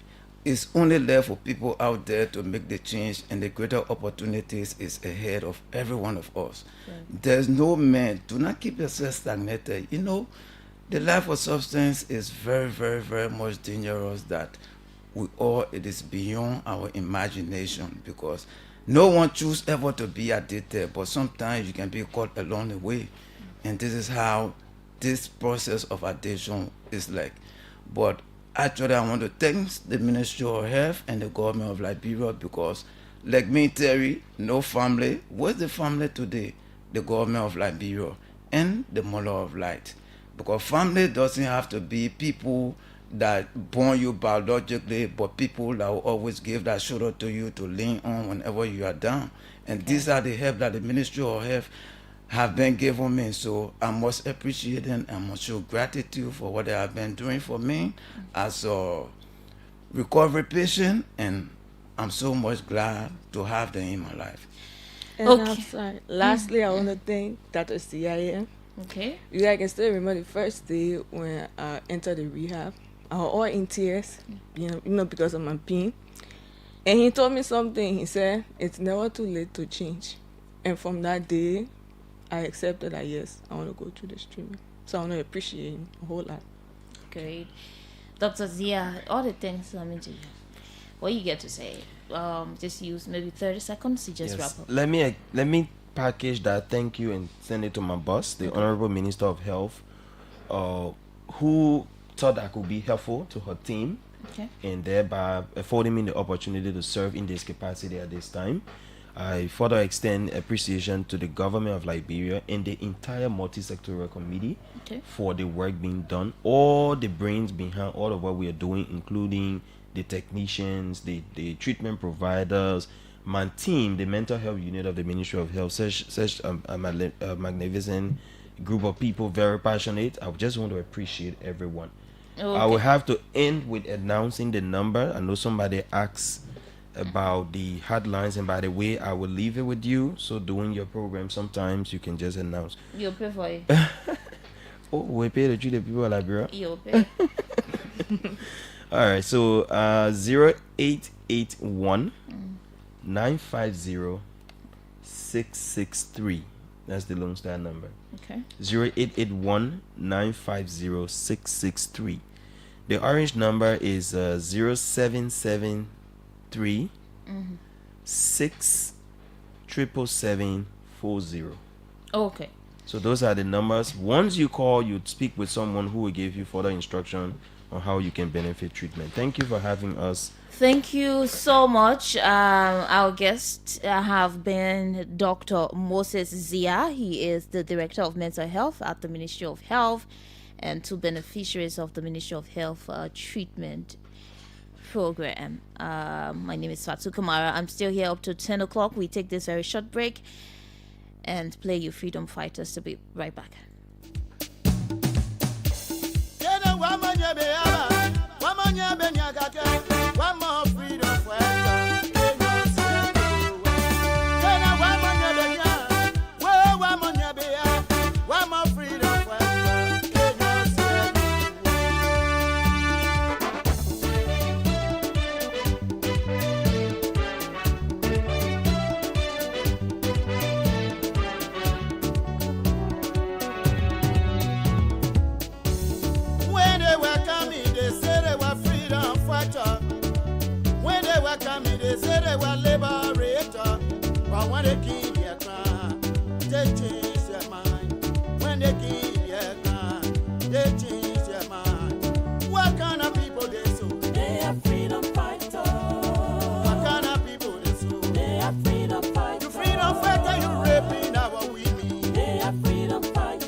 freedom fighter song is like a tradition right here on OKFM. The morning rush specifically, right? So shortly we are going to have in studio our next guest.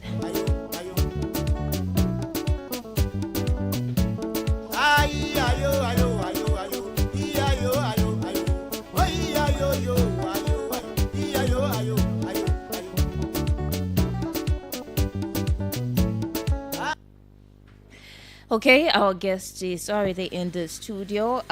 We have Seek Motors. Sometimes the people can say CFA motor. CFA mobility. Okay, we have in studio our guest already. He's ready. We can just join him. Good morning. Welcome again. Good morning. How are you? I'm fine. So you just tell us who you are. We know we've been seeing you every other day, but let the other people know who you are. Okay, my name is Samuel Yanti, and I'm the marketing executive administrator of CFO Mobility Liberia. Okay. Yeah. So, firstly, let's talk about CFA or Mobility Liberia. You know, every other time you come, you got new listener. You have somebody who has not heard about CFA Mobility Liberia. So today we are driving into the dealership CFL Mobility Liberia, which is not just a dealership for buying cars or motorbike or OBM, but it's also a place where you can build a long-term relationship. Okay. So we are CFAO Mobility, and it's for Corporation for Africa and Overseas. So we are into so many countries around the world, and we are into mobility solution. So we offer mobility solution for vehicles and motorbikes and OBM as well. Okay. How long have you been in Liberia? So we have been here from day one because, as you've been saying, Sika Moto is from from Reeling, Toyota Reeling, now changed to Sika, and now it's CFL Mobility. So we have been here for quite a while. So since 2012, Toyota to shoot corporation took over, and we have been here for a long period of time now. What are some of the Toyota, models that you have currently? So let me just say this: CFA is not only Toyota, but it's owned by Toyota to shoot corporation. Okay. But we are also into other brands as well and other mobility solutions. Okay. So we are in Liberia. We are into Toyota, Mitsubishi, Yamaha. Okay. We are into Hino, the trucks, trucks, and for bus we are into King Long. We are into forklift as well. Toyota have Toyota Material Handling, which is forklift, and also we are into tires. So we sell car tires as well, the Bridgestone, the Pirelli, the Tech, the Raking, and now we are trying to introduce the Yokohama tires. Wow. Yeah. Let's talk about the cost. Do you have new promotions? So, not to jump into the promotion though, but we are into promotion season already because now we are into the 26th season, which is the independent season of Liberia. And we are doing promotion for new vehicles for Toyota and also Mitsubishi. But right now, the stock is Toyota. Okay. And we are doing promotion for you buy Toyota vehicle and then you get Yamaha generator or you get a motorcycle. It depends on the quantity of purchase you do. Okay. Yeah. Now, firstly, let's talk about the independence campaign, the July 24. I'm saying July 14 to August 31. What is the independence campaign? What do we expect? Okay, so for the independence campaign, we are into Toyota purchase. Okay. So you buy 2 Toyota Romeo, and then you get 1 Yamaha generator. You buy 2 Toyota Belta, the sedan, which is we call Taxi. Yeah. EDC, the police use it as well. Yeah, you buy 2 Toyota Belta, and then you get 1 Yamaha generator as well. You buy 2 Toyota Fortuner, you get 1 Yamaha Crocs 125, the commercial bike, which is compared to as Bajaj or TVS style, for example. Yeah, and then you buy 3 Urban Cruiser, you got 1 Toyota AG, Yamaha AG 200, sorry. Okay. Yeah. So it's for why stock lasts, because right now we have stock. We will have stock for Romeo, Belta, Fortuner, and the Urban Cruiser. What can you say about the brand? Is it modern? Every time there are new in invention. Okay, so let's look at, for example, our product lineup, right? Yes. We have the Starlet, we have the Corolla, we have the Romeo, we have the Rush, we have the Starlet Cross, we have the Urban Cruiser, we have the RAV4, we have the Fortuner, we have the Toyota Land Cruiser Prado, we have the Land Cruiser 300 series, we have the 70 series, the 76, 79, 78, the Hilux, we have Hiace Bus, and also we have Coaster Bus. Okay. So throughout the years, throughout the existence of Toyota, we always see that the production of cars is based on the region. So for Toyota production and what we sell, our lineup, what I just listed, is all made and built for Africa. So for example, you can just buy a Corolla from America, you come use it here, right? You'll use it here though, but the type of fuel that it was meant for, the type of weather, the tropical weather, the land, the out-road terrain, it is not conducive for our use. But what they build is what is for Africa. So I can tell you 100% is reliable and durable, and you can see that it's long-lasting because it was meant for the region. Because we studied the market, we solved the market, we know what is good for the market, the kind of fuel we use. We study the fuel. Every year we do a fuel sample, and then we study it. So we know what is good for the market and what is not good for the market. So what we sell is what is long-lasting and what can carry you through.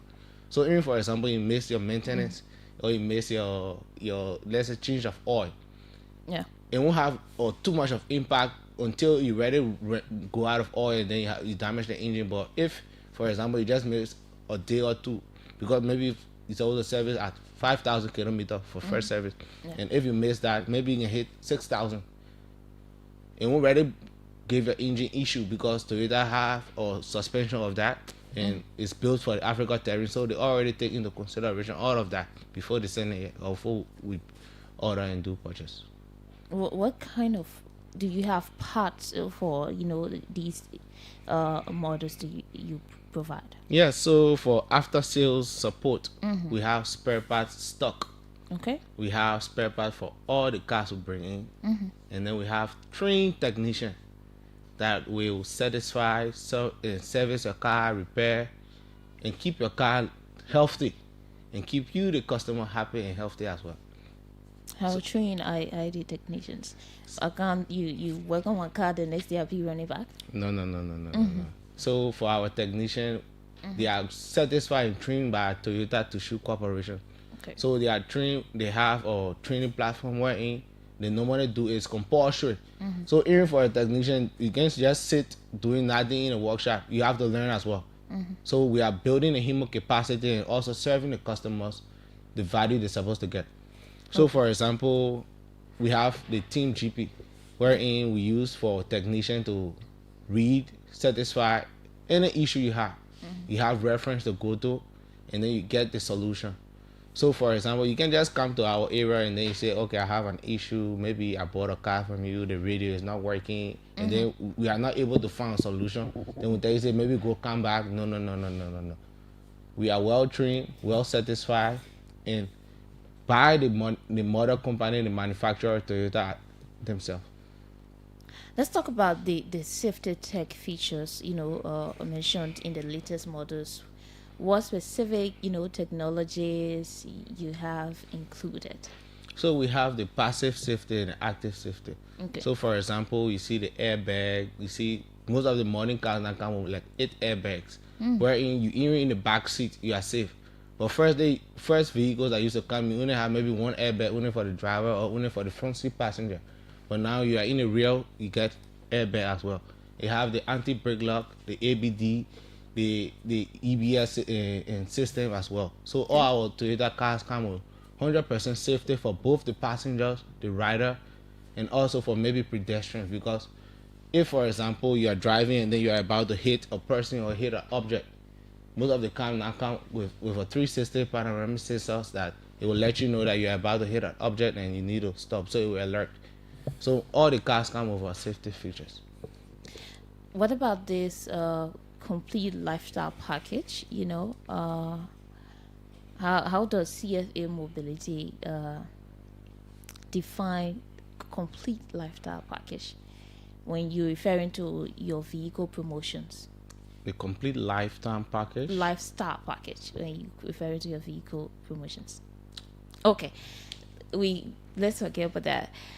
What are some of the best ways your customers, can get to you? Let's talk about customer service. How is your customer service like? How do you describe it? So for customer service, we have a customer relation officer that normally do checkup. Okay. So if you buy a car from us today, we have a contact, we have your details already. Yeah.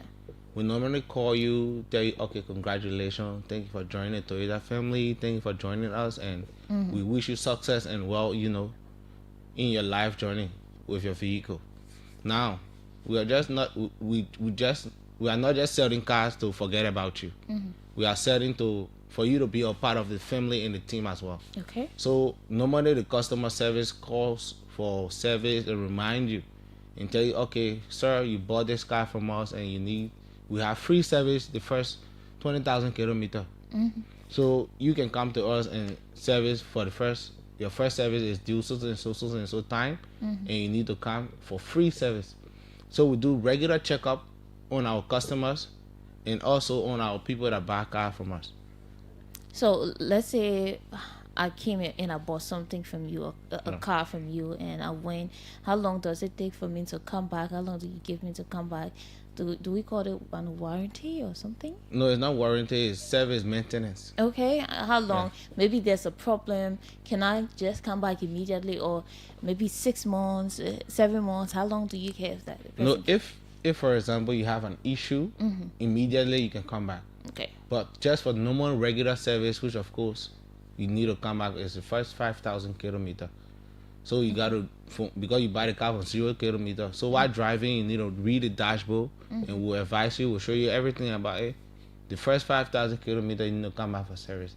And that one will have oil change, and check your filter, check your brakes, So you need to come back at the first 5,000 kilometers. But if I come back and I say this problem is not something I can cope with, maybe there's a problem, I found out that there's an issue.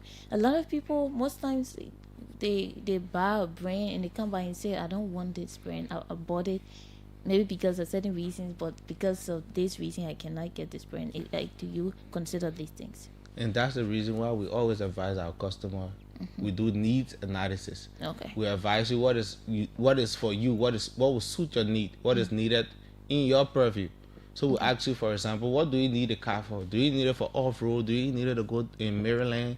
Do you need it to go Sino, So if, for example, you tell us, okay, and then we will do your needs analysis. And if you purchase the car from us, you have 3 years warranty on it. So for example, if engine failure, you can come back to us.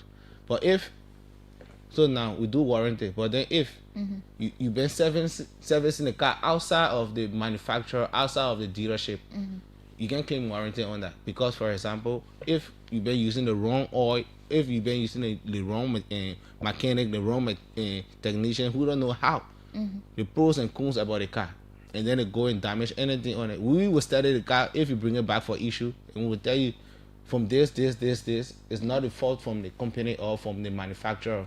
This is your own fault, because you can come to buy a car from us. We have after sales service, we have trained technician, and then you take a car to the sidewalk to go service it, and then you have an issue, you say, oh, this, then you say you want to claim warranty. No. So if it's a regular normal engine failure or engine problem, which of course I can guarantee you Toyota, you won't have it easily. Okay. Yes, unless maybe we say factory fault. It's not very easy in our region right now. So you say these are not just cars, they are complete lifestyle packages. Yeah. This is what I wanted to know. Why do you say they are not just cars, but they are complete lifestyle packages? Okay, in short, Toyota is a car that you can use and you turn over to your son, and your son can turn it over to his son. Okay. So it's, for example, it's something that live long and live on with you. So for example, we look at the Land Cruiser 300, is the Land Cruiser 70 series rather. It's from the day one, the origin. So you can use it. Once you keep it, you maintain it, you keeping it well, you can turn it over, and you turn it over, it's a lifetime package, and then we are here to serve you. So we are here to provide the necessary need, the necessary maintenance for your car and your vehicles. So it's a lifetime for us with you. And even if you want to trade in, maybe you say you want to change the car, we are trying to incorporate and trying to introduce the trade in for maybe used car, what we say, or automatic, wherein you can bring the car, you trade and get a new one, but it's not in Liberia right now. So I can comment on that. Yeah. Let's talk about the other time you was on the radio with Clarence, and a lot of people are talking about you can call the price, you can call the prices of these things. These are promotions, Independence Day promotion. Can we know what we should expect coming? Okay, so for example, you look at the Romeo. Yeah. It's like a sedan and it's like a SUV. So it's an MPV. So we look at the Belta, it's a sedan. You look at the Urban Cruiser, it's a SUV. So for the range of cars right now, I can tell you the prices based on few reasons. I can just call price, and then at the end of the day, we check in the system. Maybe we'll ranges. See. Yeah, I'll call the ranges later on, or I gave you my number. I gave you our number. What you can call it? Not me going back, huh? Yeah, the customer can call as well. So if I read out the numbers, you can call, you send us email, you can do RFQ, request for quotation, Because at the end of the day, what I realized this one time, we call a price, we just call a range for the AG, we are calling the range of the Yamaha Crocs, and then a customer took it as an AG price, and then he called, he said, his company bought the bike for 4,000, they told him that they bought the bike for 4,000, and then we tell him, he said 1,500. So it's like, his company lied to him, So we can just call price, and at the end of the day, it will cause maybe confusion, misunderstanding out there also. So for that reason, if you are interested customer, you can take our number and call. And based on your seriousness, you can buy the car. You can even get a car maybe on loan with EcoBank also. Yeah, that's great. I saw you talk about loyalty reward program. So can you provide more detail? Yeah. So for the loyalty reward program, we are introducing it August 1st already, right? Okay. So, for example, if you come, you spend $1,000 to our area, we have something for you to give you back in return. To tell you, say, okay, thank you for your service. Not the back up, but the after sales. You say how much? It starts from $200 United States dollars. Okay, so 5,000. To even 100,000, which of course we'll welcome. Okay. Yeah. So if you come and buy maybe spark plug, spare part. Spark plug, crush, all your accessories come out to or maybe $200 upward. You have a point already. From 200, you spend 200, you have a point. 400, you have a point. 600, you have a point. 800, you have a gift. So we have a package for you already.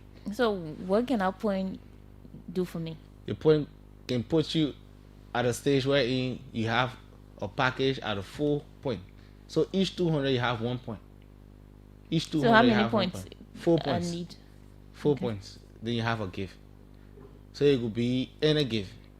And then if you hit 20 points, you have a bigger gift. That one is a surprise. Where we have a loyalty customer program, and then we look for the winner. But most of the times, these gifts can be announced so that people can know what you expect. So that I can just look for my good money and okay, so for my end, I'm the marketing man. So for my end, I can say my gift is t-shirt, cap, spend, a discount on parts, discount on price, It depends on your points and where you stand, right? Okay. So we have a gift already. So you can even win a discount on price. Or maybe we say, okay, we want to give a shopping coupon also. Maybe you go to a supermarket to buy all the shopping, Yeah. So we'll just open the phone lines. A lot of people who maybe the 26 coming, somebody won't buy a car, they won't buy their jam. But not only car. Yeah, we got Yamaha too. Yeah, we got Yamaha. AG200 right now is in stock. Okay. So we are trying to introduce the AG200 and the DT125 on the market, and get rid of the AG100 because every Yamaha Japan has decided to discontinue the production of AG100. Good morning. Yeah, good morning, Fatu. Yes, let's hear it. My name is Darius Lama. I'm calling from North Marshall. Okay, Darius. Yeah, good morning to your studio guests in the studio. Yeah, I would like to ask you, he was talking about 3 years warranty on the car issue. If you bought a car, they gave you a 3 years warranty. But what in case if in that 3 years then you got 1 year to go and you try to take your car from your Maryland County and then you stuck on the highway, but you're not able to call the people that where you bought the car from, and then you desire to call another person and try to fix your car. So what is that issue? How is it going to be like? Because you're saying that you giving the 3 year warranty, so if anybody touches your car, you will not be held responsible. So how will it be like? Okay. 0777-700-995, 0555-995-995 are the numbers to call. We have in studio CFAO Mobility. You will just adjust the concerns as they come. You listen to the caller. So for Darius, we have a mobile workshop. So it's advisable you call us first. Call us and give us an issue. And then see if we can turn up. If we will not turn up, and then you can say, okay, maybe you carry your car to Kwasa garage. Or when I say Kwasa, I mean on the sana. Yeah.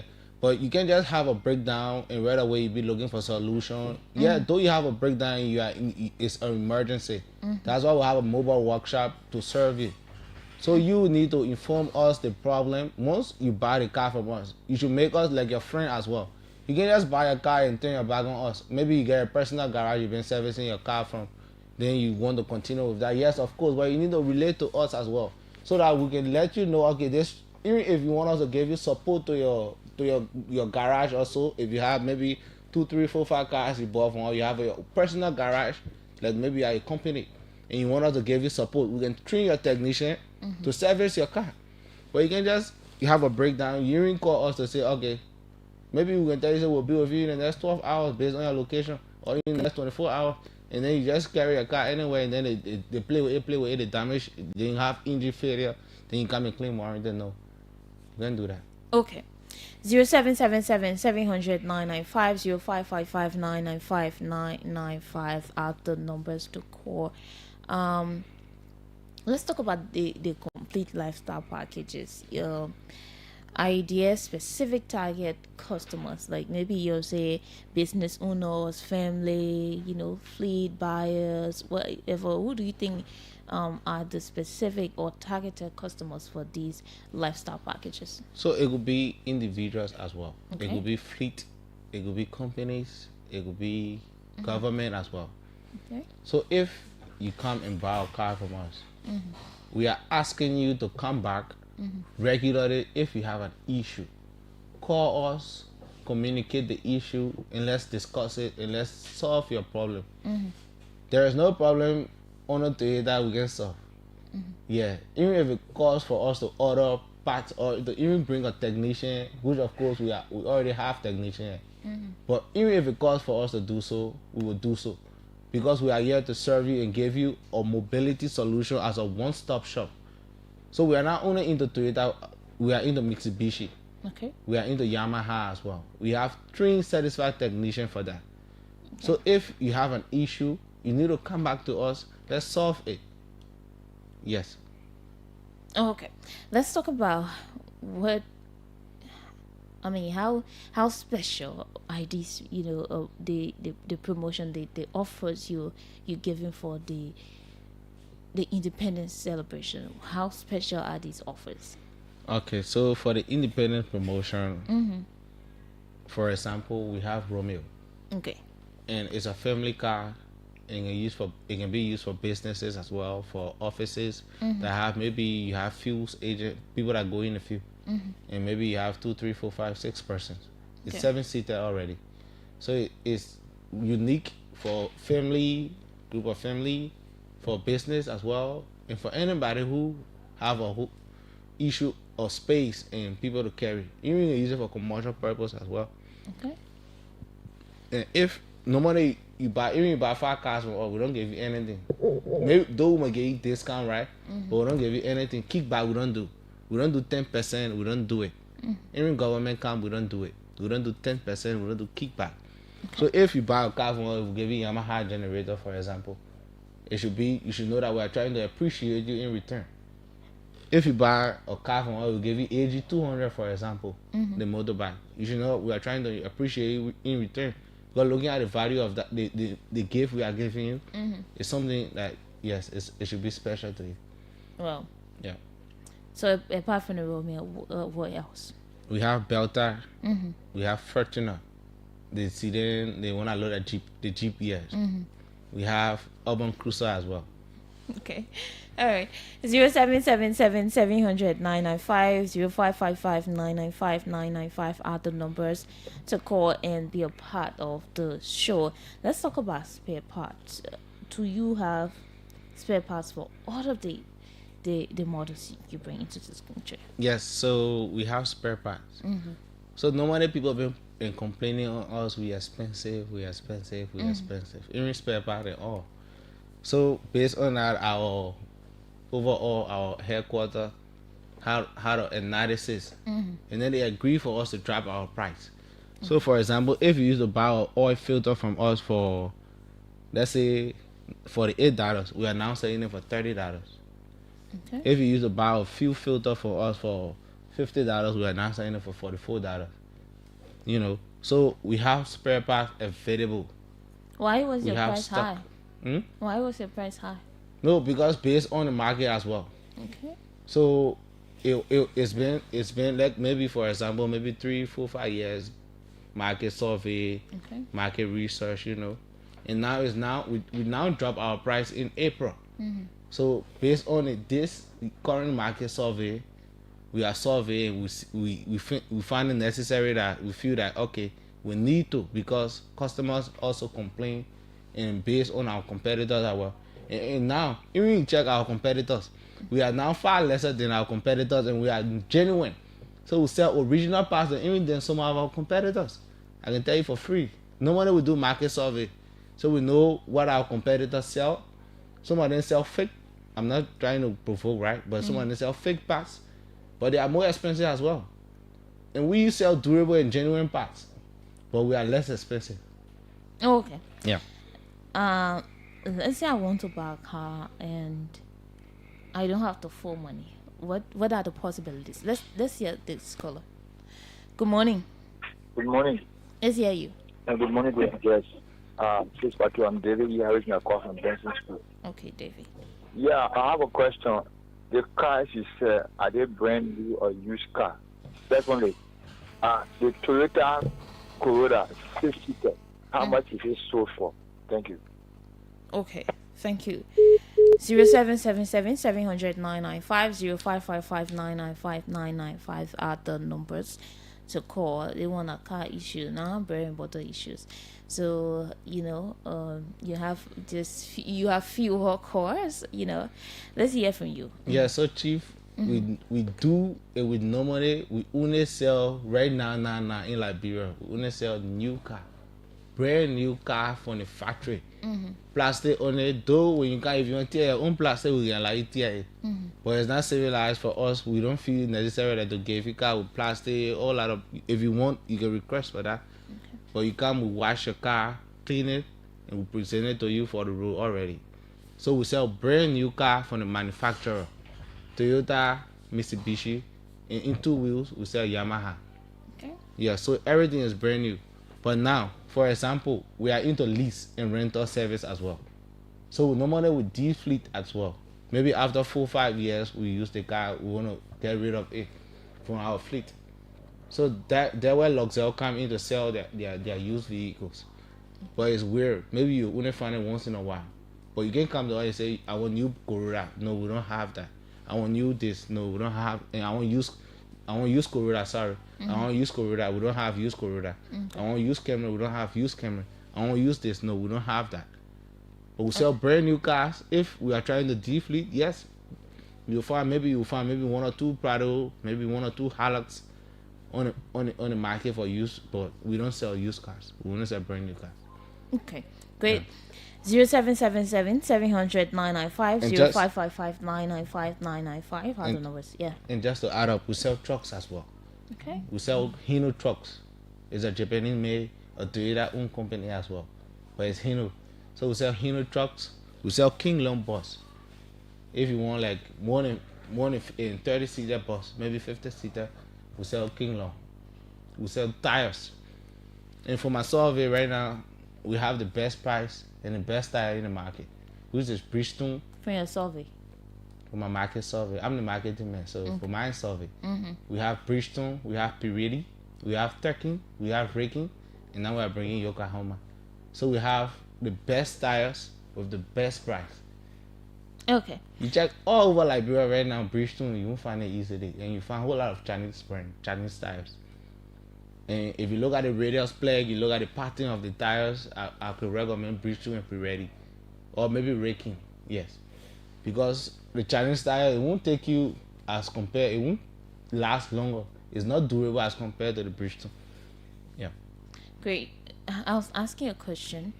I want a certain product, or I want a certain car from you, and I don't have all the money on the spot.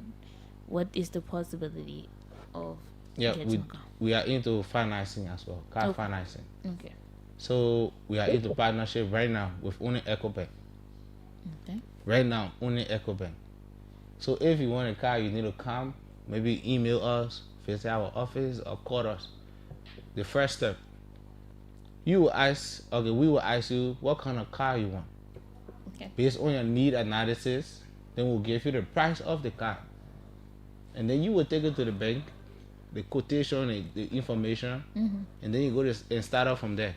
But you should be a person, maybe for example, you can earn monthly, and your earnings come through the bank. You can save monthly with the bank, 500 and above. Okay. Yeah. So after EcoBank, after you pay maybe the first month, you get your car. So what's the percentage of the money you can pay? No, I can't comment on the bank interest or the percentage rate also. No, I'm talking about what the percentage I'll have to pay at first, because again they can give you 200 things. No, first you do, for example, if you are paying 500, first you do the first month 500, and then the next month, if you are credit worthy, you start the bank will allow you to take the car, you start using it, and then you pay every month. 500. Yeah. Great, that's good. So even me, I can get a car. Yeah, I'm sure. Okay. You shouldn't be earning 500, then you say you won't take car and pay 500 per month. Okay. I mean, you won't feed your family, you won't feed the car, either the car will break down with you for gas or everything. Okay. Let's talk about what differentiates you. Firstly, let's hear this caller. Hello, caller. Good morning. Good morning. Let's hear you. Thank you. The business man don't want. What's your name? Yeah, my name is James. I am calling from Puebla. Okay, James. You don't want to call the price of the cars or motorbike he's talking about. You are doing this service to the public. You say you are the sales manager. You have to do your survey already. So why don't you tell us how much for these cars after you have do your survey for this year? I don't think price will increase or be less. So I beg you, please just give us the overall price. Thank you. Thank you so much. Let's hear from this caller too. Hello, caller. Hello. Sorry? Good morning. Good morning. Oh, we lost you. 0777 700 995 0555 995 995 are the numbers to call and be a part of the program. Let's hear you. Let's hear from you. Yeah, so as I told previously, right? If I call price to you down and you hear the price, what difference will it make if you don't want to buy the car? But at least if I get certain money, I'll say okay. But then I'm strong enough to fit in your budget, eh? Yeah, sure, of course, that's true.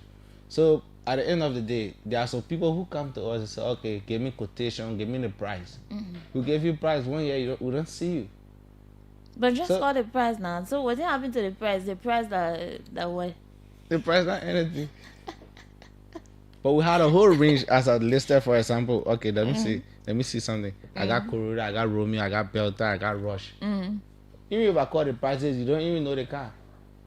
But so at you least, should come, take my number, take just my call email. a price, then I can know that. No. And say, okay, at least I can fall within that range. So let me go and see. Let's hear from the next caller. Okay. Good morning. Good morning. Good morning. Let's hear you. I'm just thank you for your Okay. Yeah. I want to say thank to your studio guest for his deliberation, for his business. Yeah, but for me, you continue asking to show the prices of the car. He does not want to show it because I think the price is very, very much high. Is the reason why he does not want to show it. So we need to know. I think the prices when we know about it. Then when you plan to buy the car, now you'll be all the way to plan properly. You are going for that car, that particular car going for it. When you come, you just talk. They say, the car good. You don't talk about the prices. Tell all the prices. Then we'll know what to do. But they just can't be talking, not giving all the prices. Not good. Give all the prices, then we'll know what to do. You're doing business. You gotta make it. The prices available for other people to know. Thank you very much. Thank you. Let's hear from this other caller. Good morning. Good morning, Fatu. Yes, let's hear you. I need to tell you good morning to your studio guest. My name is Prince, not the mental Goto. And I do job on Dagestan, Texas. Okay. I think the business and in studio don't want to be trusted to the public. I think this is why sometimes. Hello? Hello? Okay, we can get you. Let's take this one here. Hello? Hello? Yes. Let's hear you. What's your name? Hello? Hello? Yeah, what's your name? Hello? Hello, Fatu? Yeah. Thank you. As I was saying, I think the gentleman still need to be, very sincere to the public because if you have a vehicle and you have a motorcycle and the public are interested more in the press, why the press will be the issue? This is why some learning men, other people, and all will have most customers than our own Liberian brother because the fairness is matter most. So you need to be just to the public and just announce the prices. And if you let someone to come and buy it right away, or someone to say, oh yeah, I'm not ready for it now. So that shouldn't be a worry. Thanks. All right. Okay. Let's hear this caller. Hello, caller. Hello? Hello, let's hear you. Yeah, I'm Lasana calling from Caldwell. Okay. The guy in studio, he has done all the due diligence or the other parts of the business arrangement. This is the place to call, right? I think because some of us are in the business arena. Yeah, I think that when he called it price, somebody else will go out there and they will see his customer. They will get the fee. So you have to stay away from your monitor the next time you call. Okay. Good morning. Good morning, Sis Fatu. Yes, good morning. Let's hear you. Yeah, Sis Fatu, the reason why you see most that brand of goes after used cars and the brand new one is because they don't know the various prices. In some instances, people can be having money to buy the brand new car, but they don't know the price. So they will prefer going after the used car that they know the price. All are brand used. But there is nothing too big for any human being. So you have to tell the public the real prices. There's someone that are watching on Facebook Live, you show the car photo, and then call the prices out. So that most people that are always going after used cars, they can change in their mind and decide to go for a brand new car. It's better to get a brand new car, factory, factory built. It's better off than the used cars. Thank you. Thank you too. Let's hear this one. Good morning. Good morning. I'm Fatu Kamara. How you doing? I'm fine. Thank you. This is Moses doing it. I'm calling from an office, Mr. Coleman. Okay. I kept listening to your guest in studio, trying to touch away from customer who calling to know his product prices. Even on the internet, whatever car has been advertised is attached with a price. It doesn't mean that when you view the price, you must buy.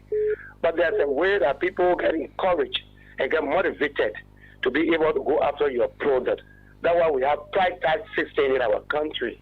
So it shouldn't be on the air and the dodging customer who asking to know how much this car costs. He knows the varieties of car he advertising. So you can't tell people to say you don't know which one it causes what. You need to tell the customer. People need to know so that they'll be able to set themselves within whatever they think. And don't think that when somebody asks you for a quotation, they are bound to buy on that moment. And because they didn't buy, so you have that to say that people been calling or asking if they can buy. I don't think that's a good business, ideology. You need to be flexible and be able to encourage people to know exactly how much this car costs. That's what I just called to make my point. Thank you so much. Thank you too. We will take at least 2 more and go back to. Good morning. Good morning. Okay, we lost it. Let's take this caller. Good morning. Good morning. Good morning. Let's hear you. Is this OK FM? You're live on OK FM. Yeah, okay. My name is Harrison Chipe Senior. I call you from Accra resident. Okay. I want to say thank you to your studio guy for the deliberations and for the very good marketing strategy that he has. And I want to say is that let me be clear to the audience and tell them that it's not a good marketing strategy to call prices for products that they have not seen. So one of the best things that he's doing there is to give what the products will do for you, the kind of benefits and all the things that you will have. When you are interested, go there and see the different kind of offers and what have you. Then you will have the first-hand information to get price or even negotiation and what have you. But it's not the best marketing strategy to call prices for products that people have not seen. Thank you. Thank you too. So this is the last call, then we can get back to you. Good morning. Good morning. Good morning. Good morning, OK FM. Yes, let's hear you.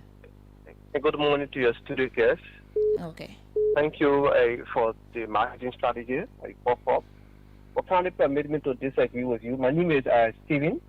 Kindly permit me to disagree with you on two issues. One, the ones you talk about people going to collect quotation and they are not coming back. And number two, calling a price will not make any change. I want to say there will be a change if you call a price to the people. One, you speak about transparency in your business practices. You cannot come and just talk about car and you cannot match the price of the car you are talking about. Then you are not being transparent. Say it openly so that at least it can make us as a market to be able to take the necessary business decision. By calling the price, I can sit at my home and do my own planning and take the necessary decision as to whether, okay, this car would be good for me. I can take a car rather than going to take a used car that probably if I use it for 6 months, there will be a lot of problems. I can go for the new one based on the price and I do my own analysis. Thank you ever so much. Thank you too. We will go back to you. Everybody's slapping you with the price business. So let's hear you. So first, let me say thank you to everybody for calling and raising their concerns and issues. Yeah. So what I want to say first is, for example, we sell cars in different variety. So Starlet, we have a car called Starlet. In the brand, in the Starlet brand comes in 4 different grades. We have the Life, the Star, the Deluxe, and the Deluxe Plus. So there are prices in just one car. For example, if you know 4Runner Jeep, just the 4Runner Jeep got in different grade. It got in 4 different grades, and that 4 different grades got in 4 different prices. So even if you didn't see the car, you know the car, and they call price to you, you say, that boy too expensive. Yeah, maybe I can just go on the internet and browse what that car looks like. Yeah, of course, you can do so. So, okay, then the grade as well. So, okay, we get, for example, let me just call a range. We see Starlet. Started from 19,500 for duty free. Another problem there again. And duty pay 22,950. Okay. Just for Starlet, the Life, the first grade, the regular grade. Okay. 19,500, 22,950. For example. Then you see Starlet comes in Star. Another grade again. Then you see 20,500, 23,950. Duty paid and duty free. So even if I got in price for my customer, and I mean I need to call duty paid, I mean you know say duty paid customer or duty free customer. Because some customer they are individual like me. I don't have duty free privilege at the port. So anything comes in, you have to pay duty on it. So what make it more expensive again because of the tax or the duty we pay to Liberia Revenue Authority, right? So if we pay less tax, the car price will drop. But if you don't pay tax, it also drop. But if you pay more tax, the car price go up. They say So you see. So now we come in Belta again. Starlet. We have 25,800, the highest grade for duty free. And then you got 28,950 duty paid. So if you see one person paying 19,500 and yesterday you pay 25,800, you say, let me lie. So you got a car, what is available, what you love. Okay, maybe you come and see the executive brand, the executive grade rather for maybe Fortuner. Fortuner comes in executive as well. Then you say, okay, I want this. But your price different from the man I just want a regular Fortuner. You got all the features is limited in a regular and is more in an executive. Okay. Yeah. So because of the market, to cause confusion, I can just come and just call a whole list of prices with all the grades. Yeah, you mark it down, you go do your research. At the end of the day, what becomes of it? So if you are interested, call me. Let me get your contact. So that means I will be able to check up on you as well. That's why I think it's a lifestyle package. It's a lifestyle process, process. So you will call me, I get your contact, I get your info, I take my data. Then I begin to check on you regularly, try to convince you, try to give you reasons, try to give you options as well. But even if I just call price, you don't call me. Do all the essence. So you call, contact me through email, visit our office, take our numbers, and then you communicate. And then I'll treat you as a customer and put you on the path wherein regularly I'll check up on you. Okay. What's the minimum cost of cars you get, and what is that car? The least and the last is Belta. Okay. But that time if the tax go up for duty pay, regular citizen, if you're lawmaker, if you're government official, or if you non for profit organization, if you're just regular person, individual, the least it was 19,500. 19,500. The least. Okay. For sedan, the Tesla. Okay. Yeah. So what if I'm a lawmaker? What if I'm an organization? So lawmaker, if regular person pay 19,500, lawmaker will pay 16,300. Wow. Interesting. We have to go. We have less than 2 minutes to wrap up. You can just wrap it up, and then we go. Maybe you can talk about the promotion and encourage people to come in. So let me remind everyone, we have a promotion going on. Okay. Because right now, I know all my people beat with me with the price issue. Yeah. Yeah. So I'm sorry, but if you are interested, take my number, take my email, and send out communication. Reach out to us, and let me help you identify what you need, what will suit your need first, before I even give you price. Because I need to know what you need. What's the purpose of the car? Maybe you are a farmer, you need it for your farm. Then I just call price, you take, okay, I'll take the other one. What if that car can serve you that purpose? So take my communication and let's communicate. So we have on a promotion here, we have the Toyota Romeo. You buy 2, you get 1 Yamaha generator free. Okay. The Toyota Belta, you buy 2, you get 1 Yamaha generator free. The Toyota Fortuner, the regular edition, you buy 2, we get you 1 Yamaha motorbike, the Crocs. Urban Cruiser, you buy 3, we get you 1 AG200. So this is the promotion that is running out. Also, AG200 is on a discount price. So if you are interested, you contact us. We have the AG200, that the motorbike working, that 4-stroke engine against smoke. Okay. Like the first one I used to be the rare Yamaha AG100 I used to know. So it's environmental friendly as well. Oh. Yeah. Thank you so much for coming, and we hope that you can get the customers so that people can come and buy all the products, and maybe next time you can call all the small prices. So let me read out my information so that people can call. Mm-hmm. So if you get Yamaha issue, because Yamaha is almost like, for example, separate, because they got separate people dealing with it. Mm-hmm. So if you get Yamaha issue for motor bag and the boat machine, spare part, Yamaha issue, you call 0777 887 222. Okay. No, sorry, 0777 887 002 for Yamaha. 0777 887 002 for Yamaha issue. If you get Toyota problem, Toyota sales, after sales, you call 0777 887 300. Okay. 0777 887 300. If you get general issue, general problem, maybe Toyota, Mitsubishi, Yamaha, spare part, call 0777 887 333. Okay.